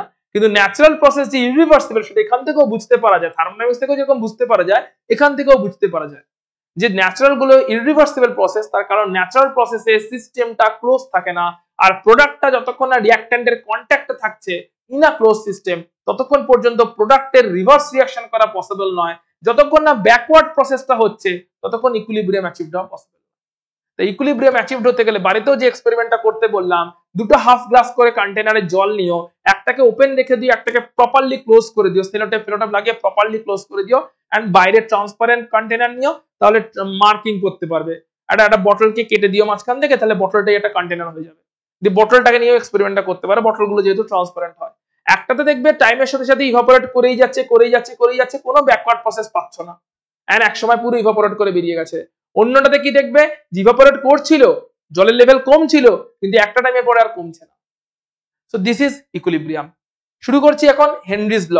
হেনরিজ লটা কি বলছে, গ্যাস যখন লিকুইডের মধ্যে ডিজলভ হয় তখন হেনরিজ লটা অ্যাপ্লিকেবল, এবং এর একটা প্র্যাকটিক্যাল এক্সাম্পল হচ্ছে সোডা ওয়াটার। এখান থেকে প্রচুর কোশ্চেন্স আসে, এবং এটা 12 আছে, কমন জিনিস, একই জিনিস 12 আছে, সলিউশন বলে একটা চ্যাপ্টার আছে, সেখানে আছে। হেনরিজ ল কি বলছে, যখন ধরো কোনো একটা বটল নিয়েছো, ক্লোজ সিস্টেম বানিয়েছো, কোল্ড ড্রিঙ্কের বটল, ক্লোজ সিস্টেম। কোল্ড ড্রিঙ্কের বটলে কি আছে, একটা ওয়াটার আছে, সুগার ওয়াটার টাইপের কিছু আছে, তার মধ্যে হাই প্রেসারে কার্বন ডাই অক্সাইড গ্যাসকে চার্জ করে রাখা আছে।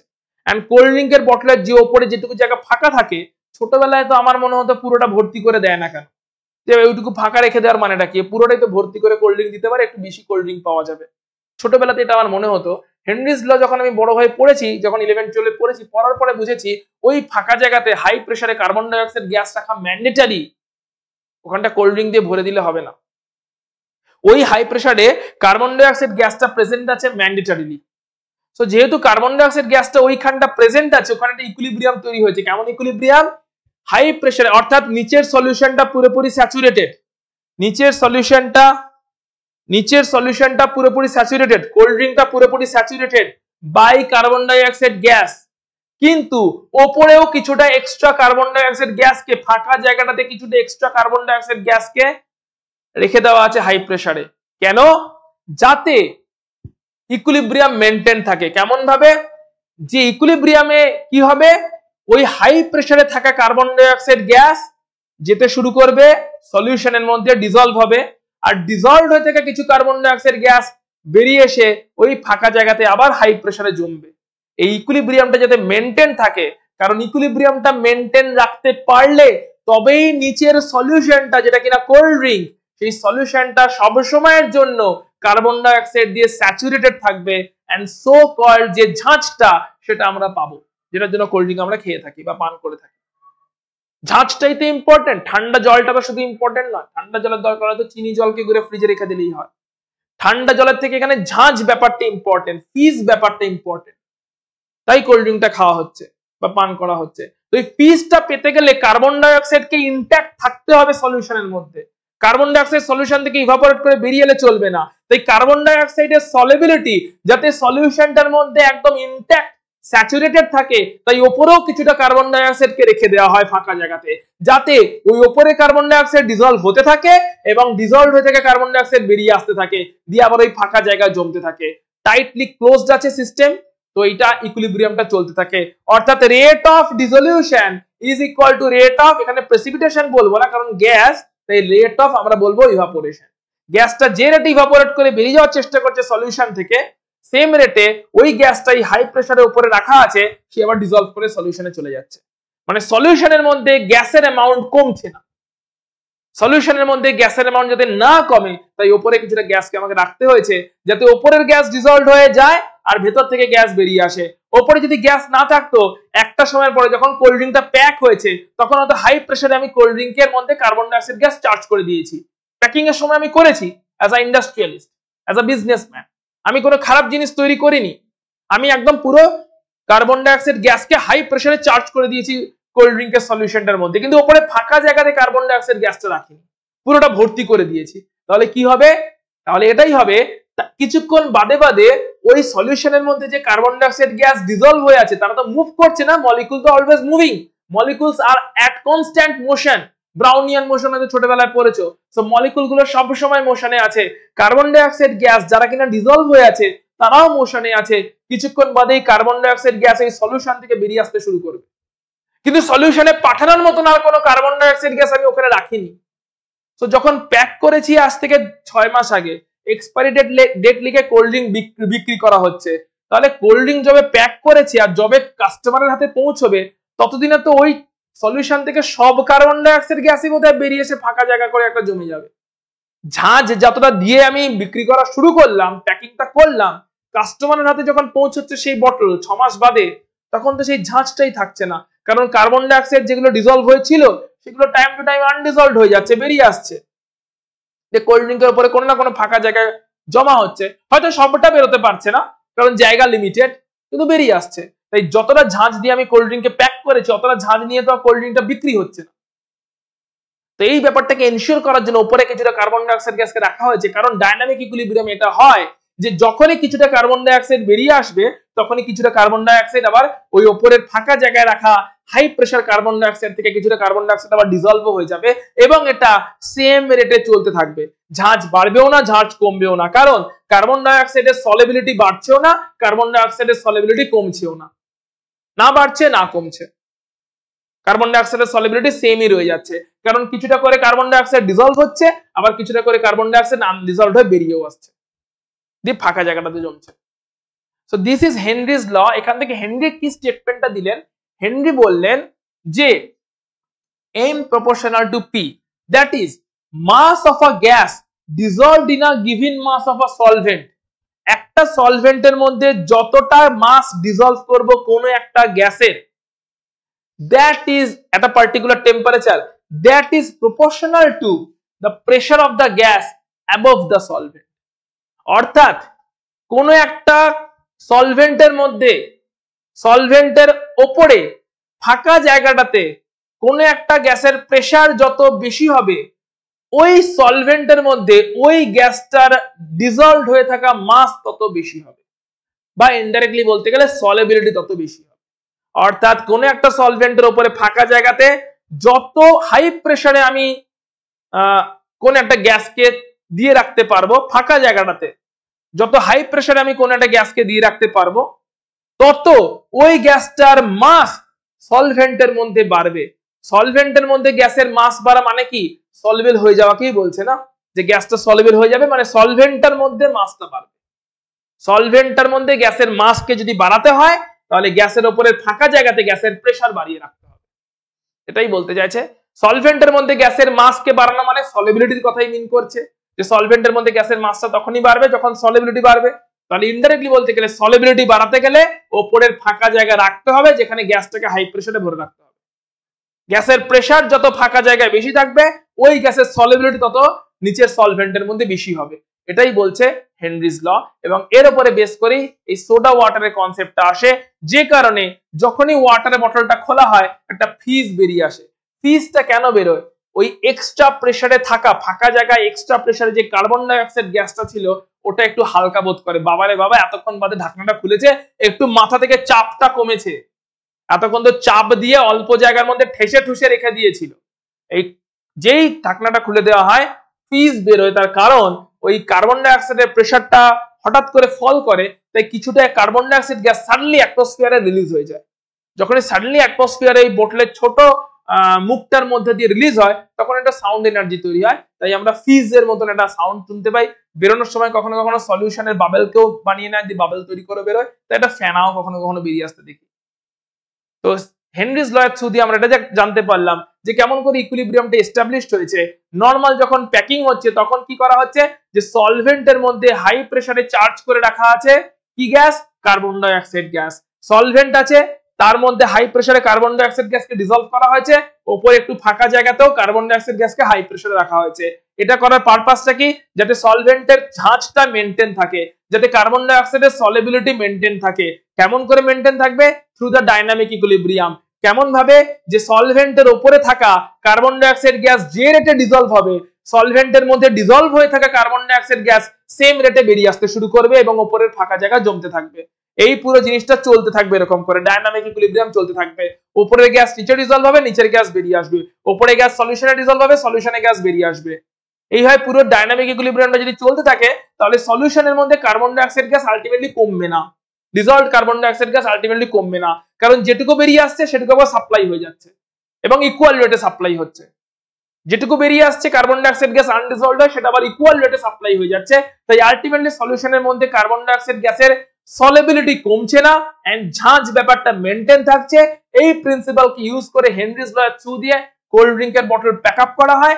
হেনরিজের লটা বলছে যে গ্যাসের যতটা প্রেসার রাখতে পারবো ফাঁকা জায়গাতে তত ওই গ্যাস সলিবিলিটি হবে সলিউশনের মধ্যে। তাই হাই প্রেসার যত দিতে পারবো কোল্ড ড্রিঙ্কের বটলের উপরে ফাঁকা জায়গাটাতে, তত বেশি ওই গ্যাসটা সলিবিলিটি হবে কোল্ড ড্রিঙ্কের মধ্যে এন্ড তত বেশি ঝাঁজ পাওয়া যাবে। এখান থেকে তোমাকে একটা ক্লিয়ার ইন্ডিকেশন দিতে পারবো যে তুমি কোন একটা হার্ড ড্রিঙ্ক খাচ্ছ আর কোন একটা সফট ড্রিঙ্ক খাচ্ছ, মানে হয়তো মিরিন্ডা টাইপের কিছু খাচ্ছ বা থামস আপ টাইপের কিছু খাচ্ছ, নিশ্চয়ই বুঝতে পারো যে কোথাও একটু ঝাঁজ বেশি, কোথাও একটু ঝাঁজ কম। পার্থক্যটা কিভাবে তৈরি হয়, পার্থক্যটা তৈরি হয় কোনো একটা বটলের ওপরের ফাঁকা জায়গাতে কার্বন ডাই অক্সাইড কম প্রেসারে রাখা আছে আর অন্য কোল্ড ড্রিঙ্কের কোম্পানি কার্বন ডাই অক্সাইডকে বেশি প্রেসারে রেখেছে। মানুষের বিভিন্ন রকম টেস্ট, সেই বিভিন্ন রকম টেস্টকে স্যাটিসফাই করার জন্য কারোর ঝাঁজ বেশি লাগে, কারোর ঝাঁজ কমে পছন্দ। যার যেরকম পছন্দ সে যাতে তার ফ্লেভারটা খেতে পারে সেই কারণে এই ভ্যারাইটিটা করে রাখা আছে। কোথাও কার্বন ডাই অক্সাইড গ্যাসের প্রেসার ফাঁকা জায়গায় বেশি রাখা আছে, সেখানে ঝাঁজ প্রচুর বেশি থাকবে, কারণ কার্বন ডাই অক্সাইড গ্যাস প্রচুর পরিমাণে সলিউশনে ডিসলভ হয়ে যাচ্ছে, আবার ডিসলভড কার্বন ডাই অক্সাইড প্রচুর পরিমাণে বেরিয়ে আসছে, এটা ইকুয়াল রেটে চলতে থাকছে। কোথাও হচ্ছে কার্বন ডাই অক্সাইড গ্যাস ফাঁকা জায়গাতে অল্প রাখা আছে, যেখানটা অল্প রাখা আছে সেখানটা কি হয়েছে, সেখান থেকে অল্প অ্যামাউন্টের কার্বন ডাই অক্সাইড ডিসলভ হচ্ছে, অল্প অ্যামাউন্টের কার্বন ডাই অক্সাইড আবার ইভাপোরেট করে বেরিয়ে আসছে। যেহেতু সলিউশনের মধ্যে অল্প কার্বন ডাই অক্সাইড আলটিমেটলি ডিসলভ হয়ে আছে, তাই সেখানে ঝাঁজের ব্যাপারটা কম থাকছে। সো হেনরিজ লয়ের মেইন পয়েন্টটা হচ্ছে m is proportional to p। mটা কি, mass of the solute in the solvent. pটা কি, pressure of the gas above the solvent. mটা হচ্ছে mass of the gas in the solvent আর pটা হচ্ছে pressure of the gas above the solvent. সলভেন্টের উপরে গ্যাসের প্রেসার যত বেশি, সলভেন্টের মধ্যে ওই গ্যাসের মাস তত বেশি, মানে সলভেন্টের মধ্যে ওই গ্যাসের সলিবিলিটি তত বেশি। So this is Henry's law. Henry's লটা আশা করছি পুরোপুরি ক্লিয়ার হয়েছে। এখান থেকে একটা প্রপোর্শনালিটি কনস্ট্যান্ট আসে, এমটা হচ্ছে mass of gas in solvent বা উইদিন সলভেন্ট, সলভেন্টের মধ্যে ডিসলভড হয়ে থাকে গ্যাসের মাস, আর পিটা হচ্ছে pressure of gas above solvent. সলভেন্টের উপরে ফাঁকা জায়গা থাকে গ্যাসের প্রেসারটা হচ্ছে পি, আর মাসটা হচ্ছে গ্যাসের মধ্যে ডিসলভড হয়ে থাকা, সলভেন্টের মধ্যে ডিসলভড হয়ে থাকে গ্যাসের মাস। এখান থেকে আমরা যে কনক্লুশনটা আসতে পারি সেটা হচ্ছে সলিবিলিটি, গ্যাসের solubility is proportional to pressure of the gas above the solvent। সলভেন্টের উপরের যে ফাঁকা জায়গা, সেই ফাঁকা জায়গাতে গ্যাসের প্রেসার যত বেশি হবে ওই গ্যাস তত বেশি বেশি করে সলিবল হয়ে যাবে, ওই সলভেন্টের মধ্যে সলিবল হয়ে যাবে। যত বেশি বেশি সলিবল হবে, এই প্রিন্সিপালকে ইউজ করেই কোল্ড ড্রিঙ্ক তৈরি করা হচ্ছে। ঢাকনা খুললে কোল্ড ড্রিঙ্কটা বেরিয়ে আসছে, তার কারণ ওই এক্সট্রা সলিবল হয়ে থাকা, হাই প্রেসারে এক্সট্রা সলিবল হয়ে থাকা গ্যাসগুলো বাবল তৈরি করে বেরিয়ে আসার চেষ্টা করছে। m is proportional to p and m is equal to k into p। k টাকে বলা হয় হেনরিজ কনস্ট্যান্ট। অবভিয়াসলি যে কোনো প্রপোর্শনাল সাইন থেকে যদি আমরা ইকুয়াল টু সাইনে আসি, একটা প্রপোর্শনালিটি কনস্ট্যান্ট থাকে, তো এখানে k টা হচ্ছে সেই প্রপোর্শনালিটি কনস্ট্যান্ট যেটাকে বলা হয় হেনরিজ কনস্ট্যান্ট।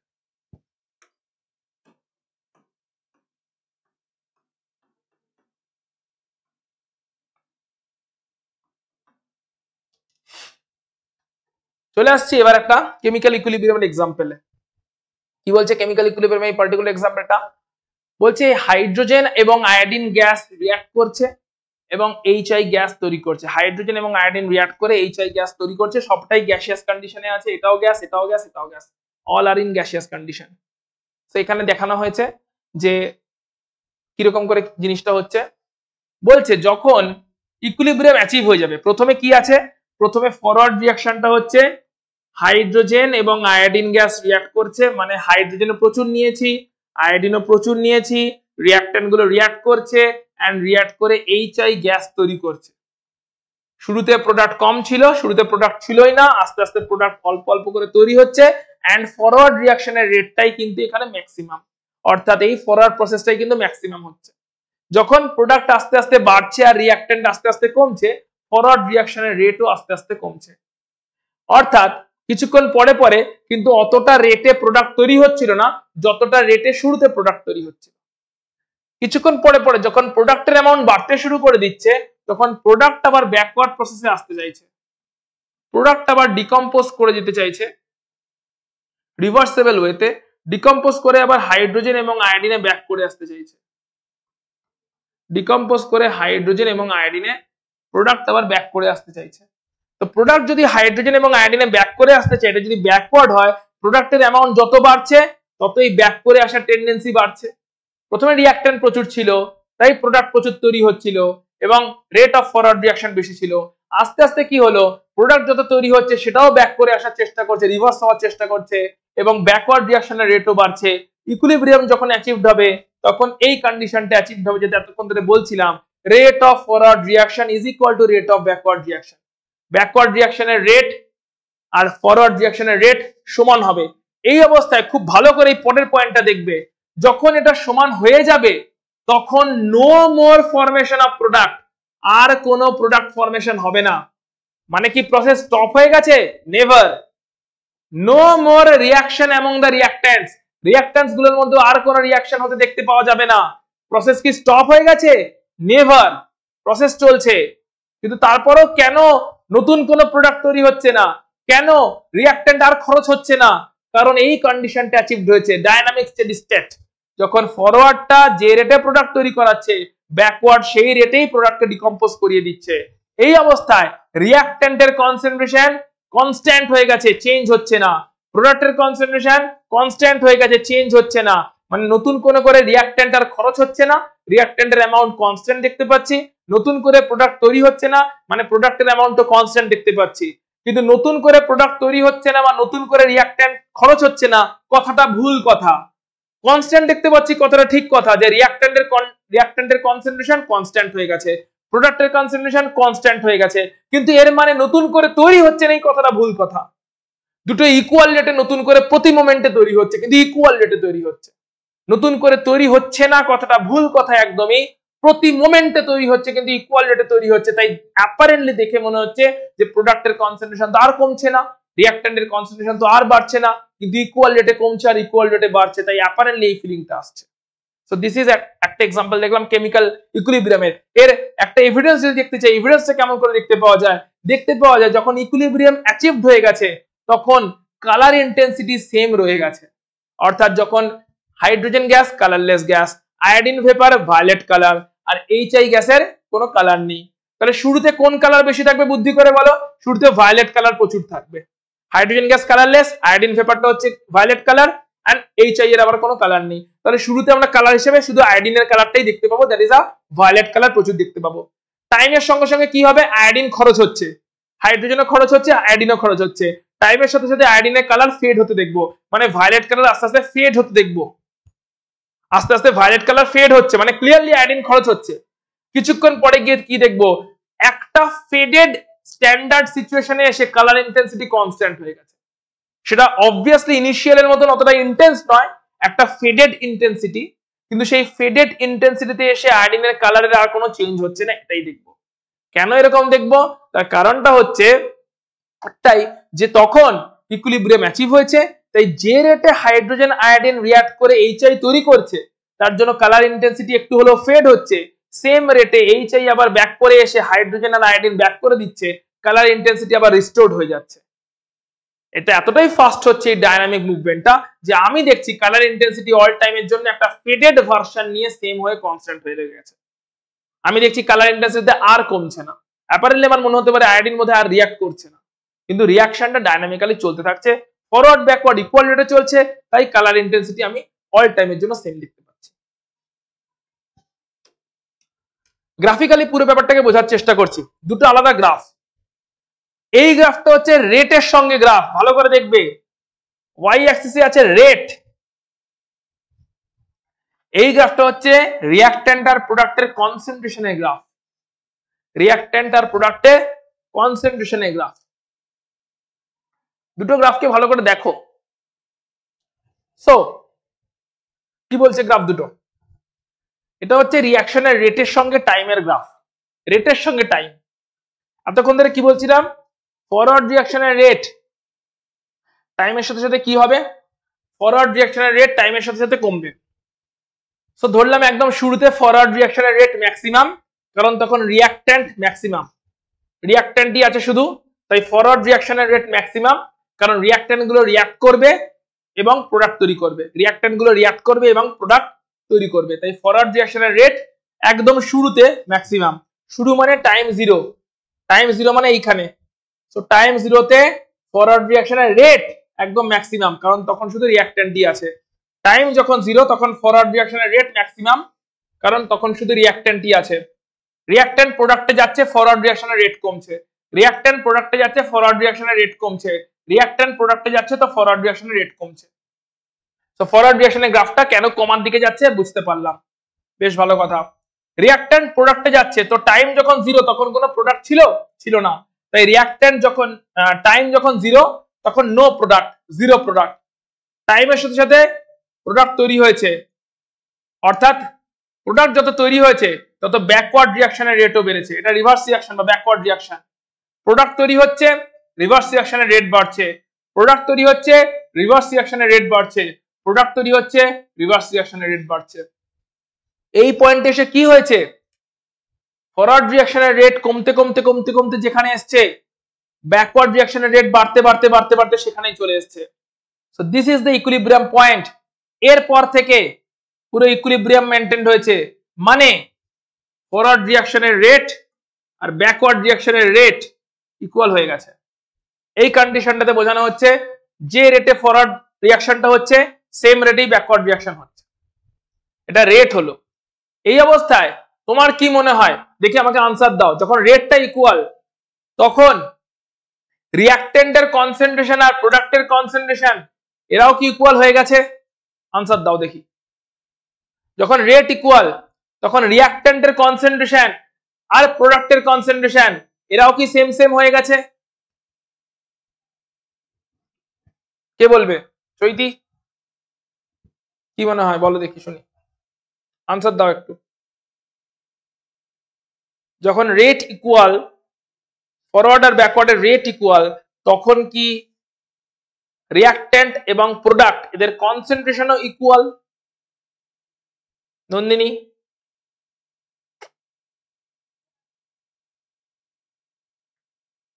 রেসপন্স নেই কেন? নন্দিনী, চৈতি, বলো বলো নন্দিনী। স্যার ইকুয়াল হবে। নন্দিনী বলছে যে প্রোডাক্ট আর কনসেন্ট্রেশন আর রিঅ্যাকট্যান্টের কনসেন্ট্রেশন ইকুয়াল হবে। ওকে চৈতি, তোমার কি বক্তব্য? স্যার আই গেস ডিফারেন্ট হবে, ডিফারেন্ট হবে। ডিফারেন্ট হবে কেন মনে হচ্ছে একটু বলো। স্যার থ্রু দ্য গ্রাফ যদি আমি দেখি, মানে গ্রাফের থ্রুতে এটাই লাগছে যে লাইক ডিফারেন্ট হয়ে যাবে। গ্রাফটা তো দেখে বলছো তোমার ডিফারেন্ট লাগছে, কিন্তু তোমার লজিকটা কি থাকছে? মানে ডিফারেন্ট কেন হচ্ছে?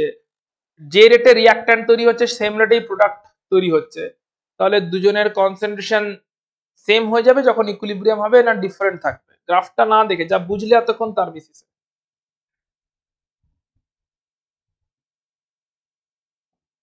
অদ্রিজা, অদ্রিজা, হ্যাঁ স্যার, কি মনে হচ্ছে? ভাবছি। বলো বলো, বাকিরা তো বলে দিয়েছে, কতক্ষণ ভাববে? সো দেখো কেমন হচ্ছে, ডিফারেন্ট হবে, ইকুয়াল হবে না। কেন ডিফারেন্ট হবে দেখো, এদিকের গ্রাফটা দেখো, এদিকে আছে কনসেন্ট্রেশনের কথা বলছি। রিঅ্যাক্ট্যান্ট শুরুতে ম্যাক্সিমাম ছিল এন্ড ফরওয়ার্ড রিঅ্যাকশন যত হয়েছে রিঅ্যাক্ট্যান্টসের কনসেন্ট্রেশন কমেছে। রিঅ্যাক্ট্যান্টের কনসেন্ট্রেশন ম্যাক্সিমাম ছিল, যত ফরওয়ার্ড রিঅ্যাকশন হয়েছে রিঅ্যাক্ট্যান্টের কনসেন্ট্রেশন কমেছে। খুব ভালো কথা, কমেছে, দারুণ ব্যাপার। রিঅ্যাক্ট্যান্টের কনসেন্ট্রেশন কমেছে আর ফরওয়ার্ড রিঅ্যাকশনের রেটও কমেছে। রেটটা এইভাবে কমেছে, কনসেন্ট্রেশনটা এইভাবে কমেছে। প্রোডাক্টের কনসেন্ট্রেশনও বেড়েছে, তার জন্য ব্যাকওয়ার্ড রিঅ্যাকশনের রেটও বেড়েছে। রেটটা এইভাবে বেড়েছে বাট প্রোডাক্টের কনসেন্ট্রেশন এইভাবে বেড়েছে। মানে যখন ইকুইলিব্রিয়াম হয়েছে তখন দুজনের কনসেন্ট্রেশনই কনস্ট্যান্ট, কিন্তু তারা ইকুয়াল হতেও পারেন, মোস্ট অফ দ্য কেসে হবে না। কনস্ট্যান্ট কিন্তু ইকুয়াল নয়। রিঅ্যাক্ট্যান্ট কমতে কমতে কমতে কমতে কমতে অনেকটা কমে গেছে, প্রোডাক্ট বাড়তে বাড়তে বাড়তে বাড়তে অনেকটা বেড়ে গেছে, এন্ড তারপরে হয়তো তাদের দুজনের রেটটা ইকুয়াল হয়েছে। তাই রেট যখন ইকুয়াল, ফরওয়ার্ড আর ব্যাকওয়ার্ডের রেট ইকুয়াল, আর ওই ইকুয়াল রেট যখন অ্যাচিভড তখন রিঅ্যাক্ট্যান্টের কনসেন্ট্রেশন আর কমেনি, প্যারালাল হয়ে গেছে, কনস্ট্যান্ট হয়ে গেছে, কিন্তু সেম হবে না। প্রোডাক্টের কনসেন্ট্রেশন আর বাড়েনি, কনস্ট্যান্ট হয়ে গেছে। অর্থাৎ ইকুইলিব্রিয়াম অবস্থাতে রিঅ্যাক্ট্যান্ট আর খরচ হচ্ছে না, মানে তার অ্যামাউন্ট কনস্ট্যান্ট। প্রোডাক্টটা তৈরি হচ্ছে না, মানে তার অ্যামাউন্ট কনস্ট্যান্ট, কিন্তু তারা দুজনে যে ইকুয়াল হবে এরকমটা নয়। ইকুয়ালটা রেটটা, কনসেন্ট্রেশনটা নয়। কনসেন্ট্রেশনটা কনস্ট্যান্ট, রেটটা ইকুয়াল। মাথায় এটা ঢুকিয়ে রাখতে হবে, এখান থেকে প্রচুর কোশ্চেন আসে, কোশ্চেন জোন এবং এই জায়গাটা। সো এইখানে কিন্তু ইকুইলিব্রিয়াম অ্যাচিভড বেসিক্যালি, এবং এই ইকুইলিব্রিয়াম অবস্থায় রেট অফ ফরওয়ার্ড আর রেট অফ ব্যাকওয়ার্ড সেম চলছে। এই ইকুইলিব্রিয়াম অবস্থায় রেট অফ ফরওয়ার্ড আর রেট অফ ব্যাকওয়ার্ড সেম চলছে, কিন্তু এই অবস্থাতে আমরা এটা বলতে পারবো না যে রিঅ্যাক্ট্যান্টের কনসেন্ট্রেশন আর প্রোডাক্টের কনসেন্ট্রেশন সেম হয়ে আছে। একটা উদাহরণ দিয়ে বোঝানোর চেষ্টা করছি। ধরো 100টা রিঅ্যাক্ট্যান্ট মলিকুল নিয়েছিলে, শুরুর দিকে প্রচুর রেটে রিঅ্যাক্ট্যান্ট প্রোডাক্টে যাচ্ছিল, এরকম করে প্রচুর রিঅ্যাক্ট্যান্ট প্রোডাক্টে চলে গেছে এন্ড অলমোস্ট 70টা রিঅ্যাক্ট্যান্ট প্রোডাক্টে চলে গেছে, মানে 70টা রিঅ্যাক্ট্যান্ট কমে গেছে, ওদিকে 30টা রিঅ্যাক্ট্যান্ট আর পড়ে আছে, ওইদিকে 70টা প্রোডাক্ট তৈরি হয়ে গেছে। এবার এই অবস্থায় কিছু কিছু প্রোডাক্ট আবার ব্যাক করা শুরু করেছে। যখন ইকুইলিব্রিয়াম অ্যাচিভড হয়েছে তখন কি সিচুয়েশন, তখন হয়তো দেখছি যে 80টা রিঅ্যাক্ট্যান্ট প্রোডাক্টে চলে গেছে অলরেডি, আর প্রোডাক্টের মধ্যে থেকে কিছু প্রোডাক্ট 20টা করে প্রোডাক্ট রিঅ্যাক্ট্যান্টে ব্যাক করছে। তাহলে এই অবস্থায় কি হলো, রেটটা ইকুয়াল হয়ে গেল। অর্থাৎ যে রেটে রিঅ্যাক্ট্যান্ট প্রোডাক্টে যাচ্ছে সেম রেটে প্রোডাক্ট রিঅ্যাক্ট্যান্টে ব্যাক করছে। অর্থাৎ যখন 80টা রিঅ্যাক্ট্যান্ট প্রোডাক্টে চলে গেছে তারপরে দেখা যাচ্ছে যে পার মিনিটে হয়তো 5টা করে রিঅ্যাক্ট্যান্ট প্রোডাক্ট তৈরি করছে।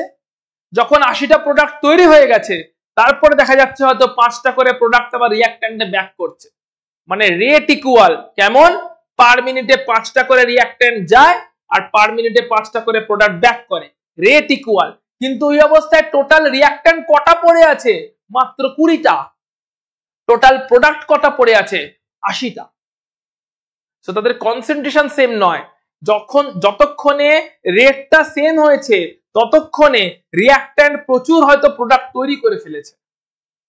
রেট সেম হওয়ার আগেই যদি রিঅ্যাক্ট্যান্ট প্রচুর প্রোডাক্ট তৈরি করে ফেলে সেটাকে আমরা ভালো রিঅ্যাকশন বলি, আর রেট ইকুয়াল হওয়ার আগে যদি রিঅ্যাক্ট্যান্ট ভালো করে প্রোডাক্ট তৈরি করতে না পারে সেটাকে আমরা খারাপ রিঅ্যাকশন বলি, কমার্শিয়াল পয়েন্ট অফ ভিউ থেকে, এফিসিয়েন্সি পয়েন্ট অফ ভিউ থেকে। মানেটা আবার বোঝানোর চেষ্টা করছি যে প্রোডাক্ট বাড়তে বাড়তে বাড়তে বাড়তে বাড়তে বাড়তে যখন এই পজিশনে পৌঁছেছে, অর্থাৎ প্রোডাক্টের কনসেন্ট্রেশন আর বাড়ছে না, মানে তখন ইকুইলিব্রিয়াম হয়েছে, মানে ফরওয়ার্ড আর ব্যাকওয়ার্ডের রেট ইকুয়াল এন্ড প্রোডাক্টের কনসেন্ট্রেশন কনস্ট্যান্ট। ফরওয়ার্ড ব্যাকওয়ার্ডের রেট ইকুয়াল আর প্রোডাক্ট কনস্ট্যান্ট।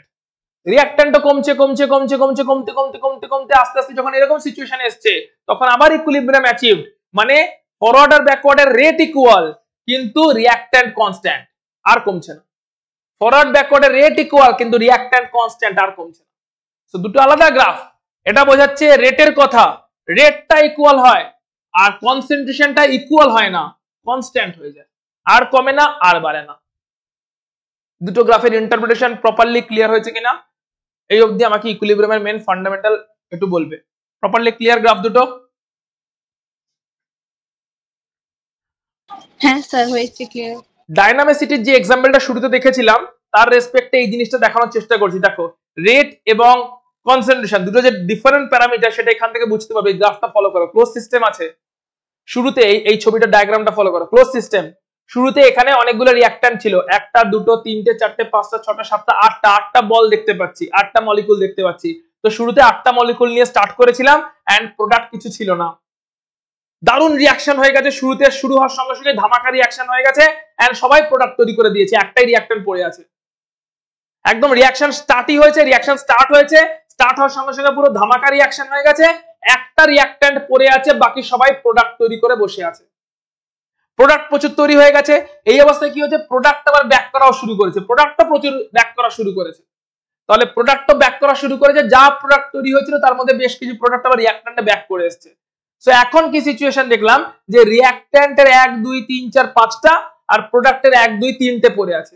আবার বেশ কিছু রিঅ্যাক্ট্যান্ট ওদিকে যাবে, আবার বেশ কিছু প্রোডাক্ট এদিকে আসবে, এরকম করে হতে থাকছে। একটা সময় যখন রেট ইকুয়াল হলো তখন আমি দেখলাম এখানে দুটো আর ওখানে 6টা, এখানে দুটো ওদিকে যায়, ওখান থেকে দুটো এদিকে আসে, এখানে দুটো ওদিকে যায়, ওখান থেকে দুটো এদিকে আসে, যায় দুটো আসে দুটো, যায় দুটো আসে দুটো, রেট ইকুয়াল, কিন্তু কনসেন্ট্রেশন এখানে দুটো ওখানে 6টা ডিফারেন্ট, কিন্তু তারা কনস্ট্যান্ট হয়ে রয়ে গেছে। যেই দুটো যায় ওদিকে 8টা হয়ে যায়, ও আবার দুটোকে ব্যাক করিয়ে দেয়, আবার 6টা হয়ে যায়। যেই দুটো যায় এদিকে 0 হয়ে যায়, ও আবার ব্যাক করিয়ে দেয়, এদিকে আবার 2 হয়ে যায়। মানে কনসেন্ট্রেশন কনস্ট্যান্ট আর রেট ইকুয়াল, দুটো যায় দুটো আসে, 1 মিনিটে দুটো যায় 1 মিনিটে দুটো আসে, 1 মিনিটে দুটো যায় 1 মিনিটে দুটো আসে, ইকুয়াল রেটে হচ্ছে। কিন্তু রেটটা কনস্ট্যান্ট হল, রেটটা ইকুয়াল হলো, কনসেন্ট্রেশনটা আলাদা রয়েছে। এখানে কনসেন্ট্রেশন অনেক কম, দুটো মলিকুল মাত্র পড়ে আছে, ওখানে কনসেন্ট্রেশন অনেক বেশি তৈরি হয়ে গেছে, 6টা মলিকুল তৈরি হয়ে গেছে। এন্ড তারপরে গিয়ে রেটটা ইকুয়াল হয়েছে, শুরুতেই রেটটা ইকুয়াল হয়নি। এখানে আর দুটো পড়ে আছে আর ওখানে 6টা তৈরি হয়ে গেছে, এরপরেই রেটটা ইকুয়াল হয়েছে। তাই এখন এখান থেকে দুটো করে যায়, ওখান থেকে দুটো করে আসে, তাতে ওখানে 6টা মেনটেন থাকে অল টাইম, এখানে দুটো মেনটেন থাকে অল টাইম। কনসেন্ট্রেশনটা কনস্ট্যান্ট অবস্থায় মেনটেন থাকে, কিন্তু তারা ইকুয়াল নয়, রেটটা ইকুয়াল। আশা করছি এই ডায়াগ্রামটা তোমাকে পুরো সিনটা ক্লিয়ার করে দিয়েছে। আচ্ছা, ইকুইলিব্রিয়ামের ডাইরেকশন এবং সেখানে ক্যাটালিস্টের রোল। আচ্ছা, আজকে এই পার্টটা অবধি আমরা রাখছি, কারণ এখান থেকে ফার্দার আরো ক্যালকুলেশনস ঢুকছে। আজকে এই ক্যালকুলেশনসের মধ্যে যাচ্ছি না, কারণ আবার 3টে থেকে ক্লাস আছে ওইদিকে তোমাদের। সো আজকে ক্লাসটাতে আমরা এই পর্যন্ত রাখছি। নেক্সট সানডে তো তোমরা এই ক্লাসে অ্যারাউন্ড 10:30 তে জয়েন করবে, যেখানে আমরা ইকুইলিব্রিয়ামের বাকি কেমিক্যাল ইকুইলিব্রিয়ামের পুরো বাকি পার্টটাকে নিয়ে আরো আস্তে আস্তে চলবো। ল অফ মাস অ্যাকশনস থেকে শুরু করে সবটা করব। আজকে যেহেতু ইকুইলিব্রিয়ামের ফার্স্ট ক্লাস ছিল এবং এটা ফিজিক্যাল কেমিস্ট্রির একটা ইম্পর্টেন্ট চ্যাপ্টার, একটু ফান্ডামেন্টাল কনসেপচুয়াল চ্যাপ্টার, প্রথম দিকে জিনিসটা মাথায় ঢুকে গেলে পরে পরে শুধু ম্যাথমেটিক্যাল পার্ট আছে যেগুলো মাথায় ফটাফট বসে যাবে। কিন্তু স্টুডেন্টদের কি হয়, প্রথম দিকের এই পার্টগুলো নিয়ে এত অসুবিধা রয়ে যায় যে পরে পরে নিউমেরিক্যাল একটু ল্যাঙ্গুয়েজ টুইস্ট করে দিলে আর করতে পারে না। কেপিকেসি এটা ইজি অঙ্ক দিয়েছে করে দিচ্ছে, কিন্তু একটু ল্যাঙ্গুয়েজ টুইস্ট করে দিচ্ছে, একটু কনসেপ্ট ঢুকে দিচ্ছে কোয়েশ্চেনের মধ্যে, তখন আর ইকুইলিব্রিয়ামের অঙ্ক হচ্ছে না। তার কারণটা হচ্ছে এই ফান্ডামেন্টাল জায়গাগুলো, এই ডায়নামিক ব্যাপারটা থাকে, কনসেন্ট্রেশনটা যে আলাদা জিনিস, রেটটা যে আলাদা জিনিস, এই ব্যাপারগুলো ক্লিয়ার থাকে না। সো রেটটা কেমন জিনিস, রেটটা হচ্ছে স্পিডের কথা বলছে, আর কনসেন্ট্রেশনটা অ্যামাউন্টের কথা বলছে, দুটো আলাদা প্যারামিটার। কনসেন্ট্রেশন কনস্ট্যান্ট হয়ে যায় আর রেট ইকুয়াল হয়ে যায়, এটা মাথায় বসিয়ে নেবে আজকের ক্লাসের পরে, গ্রাফটাও মাথায় বসিয়ে নেবে আর এই পয়েন্টটাও মাথায় বসিয়ে নেবে। কনসেন্ট্রেশন কনস্ট্যান্ট হয়ে যায়, আর কমে না আর বাড়ে না, আর রেট ইকুয়াল হয়ে যায়, ফরওয়ার্ড ব্যাকওয়ার্ড সেম রেটে চলতে থাকে। কিন্তু সেম রেটে চলছে মানেই যে তোমার সেম কনসেন্ট্রেশন আছে তা না, কনস্ট্যান্ট হয়ে গেছে, ফিক্সড হয়ে গেছে, বাড়ছে না বা কমছে না, কিন্তু সেম নয়। রেয়ার কেসে হয়তো সেম হয়ে যেতে পারে, কিন্তু ইউজুয়ালি সেম হবে না। ক্লিয়ারলি রিঅ্যাক্ট্যান্টটা কমই পড়ে থাকবে দিনের শেষে, রিঅ্যাক্ট্যান্টের শেষে রিঅ্যাক্ট্যান্ট কমই থাকবে, কম অবস্থায় যেটা থাকবে ওটাই কনস্ট্যান্ট অবস্থায় রয়ে যাবে, এন্ড রিঅ্যাকশনের শেষে প্রোডাক্ট বেশিই থাকবে, এন্ড প্রোডাক্টটা বেশি অবস্থায় যেটা থাকবে ওটাই কনস্ট্যান্ট অবস্থায় রয়ে যাবে, আর বাড়বে না বা রিঅ্যাক্ট্যান্ট আর কমবে না, কিন্তু আলটিমেটলি রিঅ্যাক্ট্যান্টের অ্যামাউন্ট কমই থাকবে, প্রোডাক্টের অ্যামাউন্ট আলটিমেটলি বেশিই থাকবে, তবেই সেটাকে ভালো রিঅ্যাকশন বলবো। ইকুইলিব্রিয়ামের নাম করে যদি এরকম হয় রিঅ্যাক্ট্যান্ট প্রোডাক্টেই যেতে পারছে না, তো সেটা সেই ইকুইলিব্রিয়ামের আমাদের কোনো কাজ নেই, সেটাও ইকুইলিব্রিয়াম, কিন্তু সেটা বাজে রিয়াকশন বলবো, যে রিয়াকশনটাই যেতে পারে না, রিয়াক্ট্যান্ট প্রোডাক্টে যেতেই পারে না, 50% যাওয়ার পরেই বলে ইকুইলিব্রিয়ামের নাম করে বলে আর যেতে পারবো না। সো চলে যেতে হবে। অর্থাৎ ভালো রিয়াকশনের ক্রাইটেরিয়া কি, যে ইকুইলিব্রিয়াম অ্যাচিভ হওয়ার আগে, মানে ফরওয়ার্ড আর ব্যাকওয়ার্ডের রেট ইকুয়াল হওয়ার আগে যেন ম্যাক্সিমাম রিয়াক্ট্যান্ট প্রোডাক্টে চলে যায়, এটা হচ্ছে ভালো রিয়াকশন। ম্যাক্সিমাম রিয়াক্ট্যান্ট যেন প্রোডাক্টে চলে যায়, 90% রিয়াক্ট্যান্ট যেন প্রোডাক্টে চলে যায় ইকুইলিব্রিয়াম অ্যাচিভ হওয়ার আগে, মানে রেট ইকুয়াল হওয়ার আগে। কারণ একবার রেট ইকুয়াল হয়ে গেলে আর রিয়াক্ট্যান্ট কমা পসিবল নয়, আর প্রোডাক্ট তৈরি হওয়া পসিবল নয়। তাই রেটটা ইকুয়াল হওয়ার আগে যেন রিয়াক্ট্যান্ট অনেক খরচ হয়ে যায় আর প্রোডাক্ট অনেক তৈরি হয়ে যায়, তারপরে তারা কনস্ট্যান্ট হয়ে যাক কোনো অসুবিধা নেই, ফিক্সড হয়ে যাক কোনো অসুবিধা নেই। কিন্তু এই ফিক্সড হওয়ার আগে, যখন ইকুইলিব্রিয়ামটা অ্যাচিভ হবে তার আগে যেন ম্যাক্সিমাম রিয়াক্ট্যান্ট খরচ হয়ে যায় আর যেন ম্যাক্সিমাম প্রোডাক্ট তৈরি হয়ে যায়, যেখানে এটা অ্যাচিভ হবে সেটাকে আমরা ভালো রিয়াকশন বলবো। So this is a criteria of a good reaction. এইখানে আজকে পুরো ক্লাসটা আমরা শেষ করছি। নেক্সট ক্লাসে ইকুইলিব্রিয়াম নিয়ে ফার্দার আরো ইকুইলিব্রিয়ামটাই চলবে এখন আপকামিং ক্লাসগুলোতে। সো নেক্সট ক্লাসে তোমরা সবাই জয়েন করে যাবে। কেমিক্যাল ইকুইলিব্রিয়ামটা আপাতত কন্টিনিউ থাকবে। সো কেমিক্যাল ইকুইলিব্রিয়ামটা এখন চলবে, নিউমেরিক্যালও আছে এখানে, নিউমেরিক্যালও দেখবো, কনসেপচুয়ালও দেখবো, ডেরিভেশনস কিছু আছে, ডেরিভেশনস গুলো অত ডিটেইলে দেখবো না, কারণ এখানে নিটের ব্যাচ বা জেইর ব্যাচের রেসপেক্টে ডেরিভেশনস এর প্রয়োজন নেই, কিন্তু আইডিয়া দিয়ে দেবো ডেরিভেশনটা হয় কেমন করে এবং তার বেসিসে ফর্মুলা গুলো কেমন করে ডেভেলপ হচ্ছে, ফর্মুলা যাতে মনে রাখতে সুবিধা হয় এন্ড নিউমেরিক্যালি এক্সপ্রেস করতে সেটা সুবিধা হয়। সো ডেরিভেশনস গুলো অল্প স্বল্প জানবো এবং তার রেসপেক্টে ফর্মুলা অ্যাপ্লাই করে কেমন করে নিউমেরিক্যাল ক্র্যাক করতে হবে, এই সমস্তগুলো আপকামিং ক্লাসেসে থাকছে। সো আজকে ক্লাস এখানে শেষ করছি। নেক্সট ক্লাসে তোমাদের সঙ্গে 10:30টাতে দেখা হচ্ছে। আমি টাইমটা এমনিতে বলে দিই, অ্যারাউন্ড 10:30 থেকে 10:40 এর মধ্যে আমরা ক্লাসটা শুরু করি। সো সেই টাইমটাতে তোমরা অ্যালার্ট থেকো। চলো টাটা।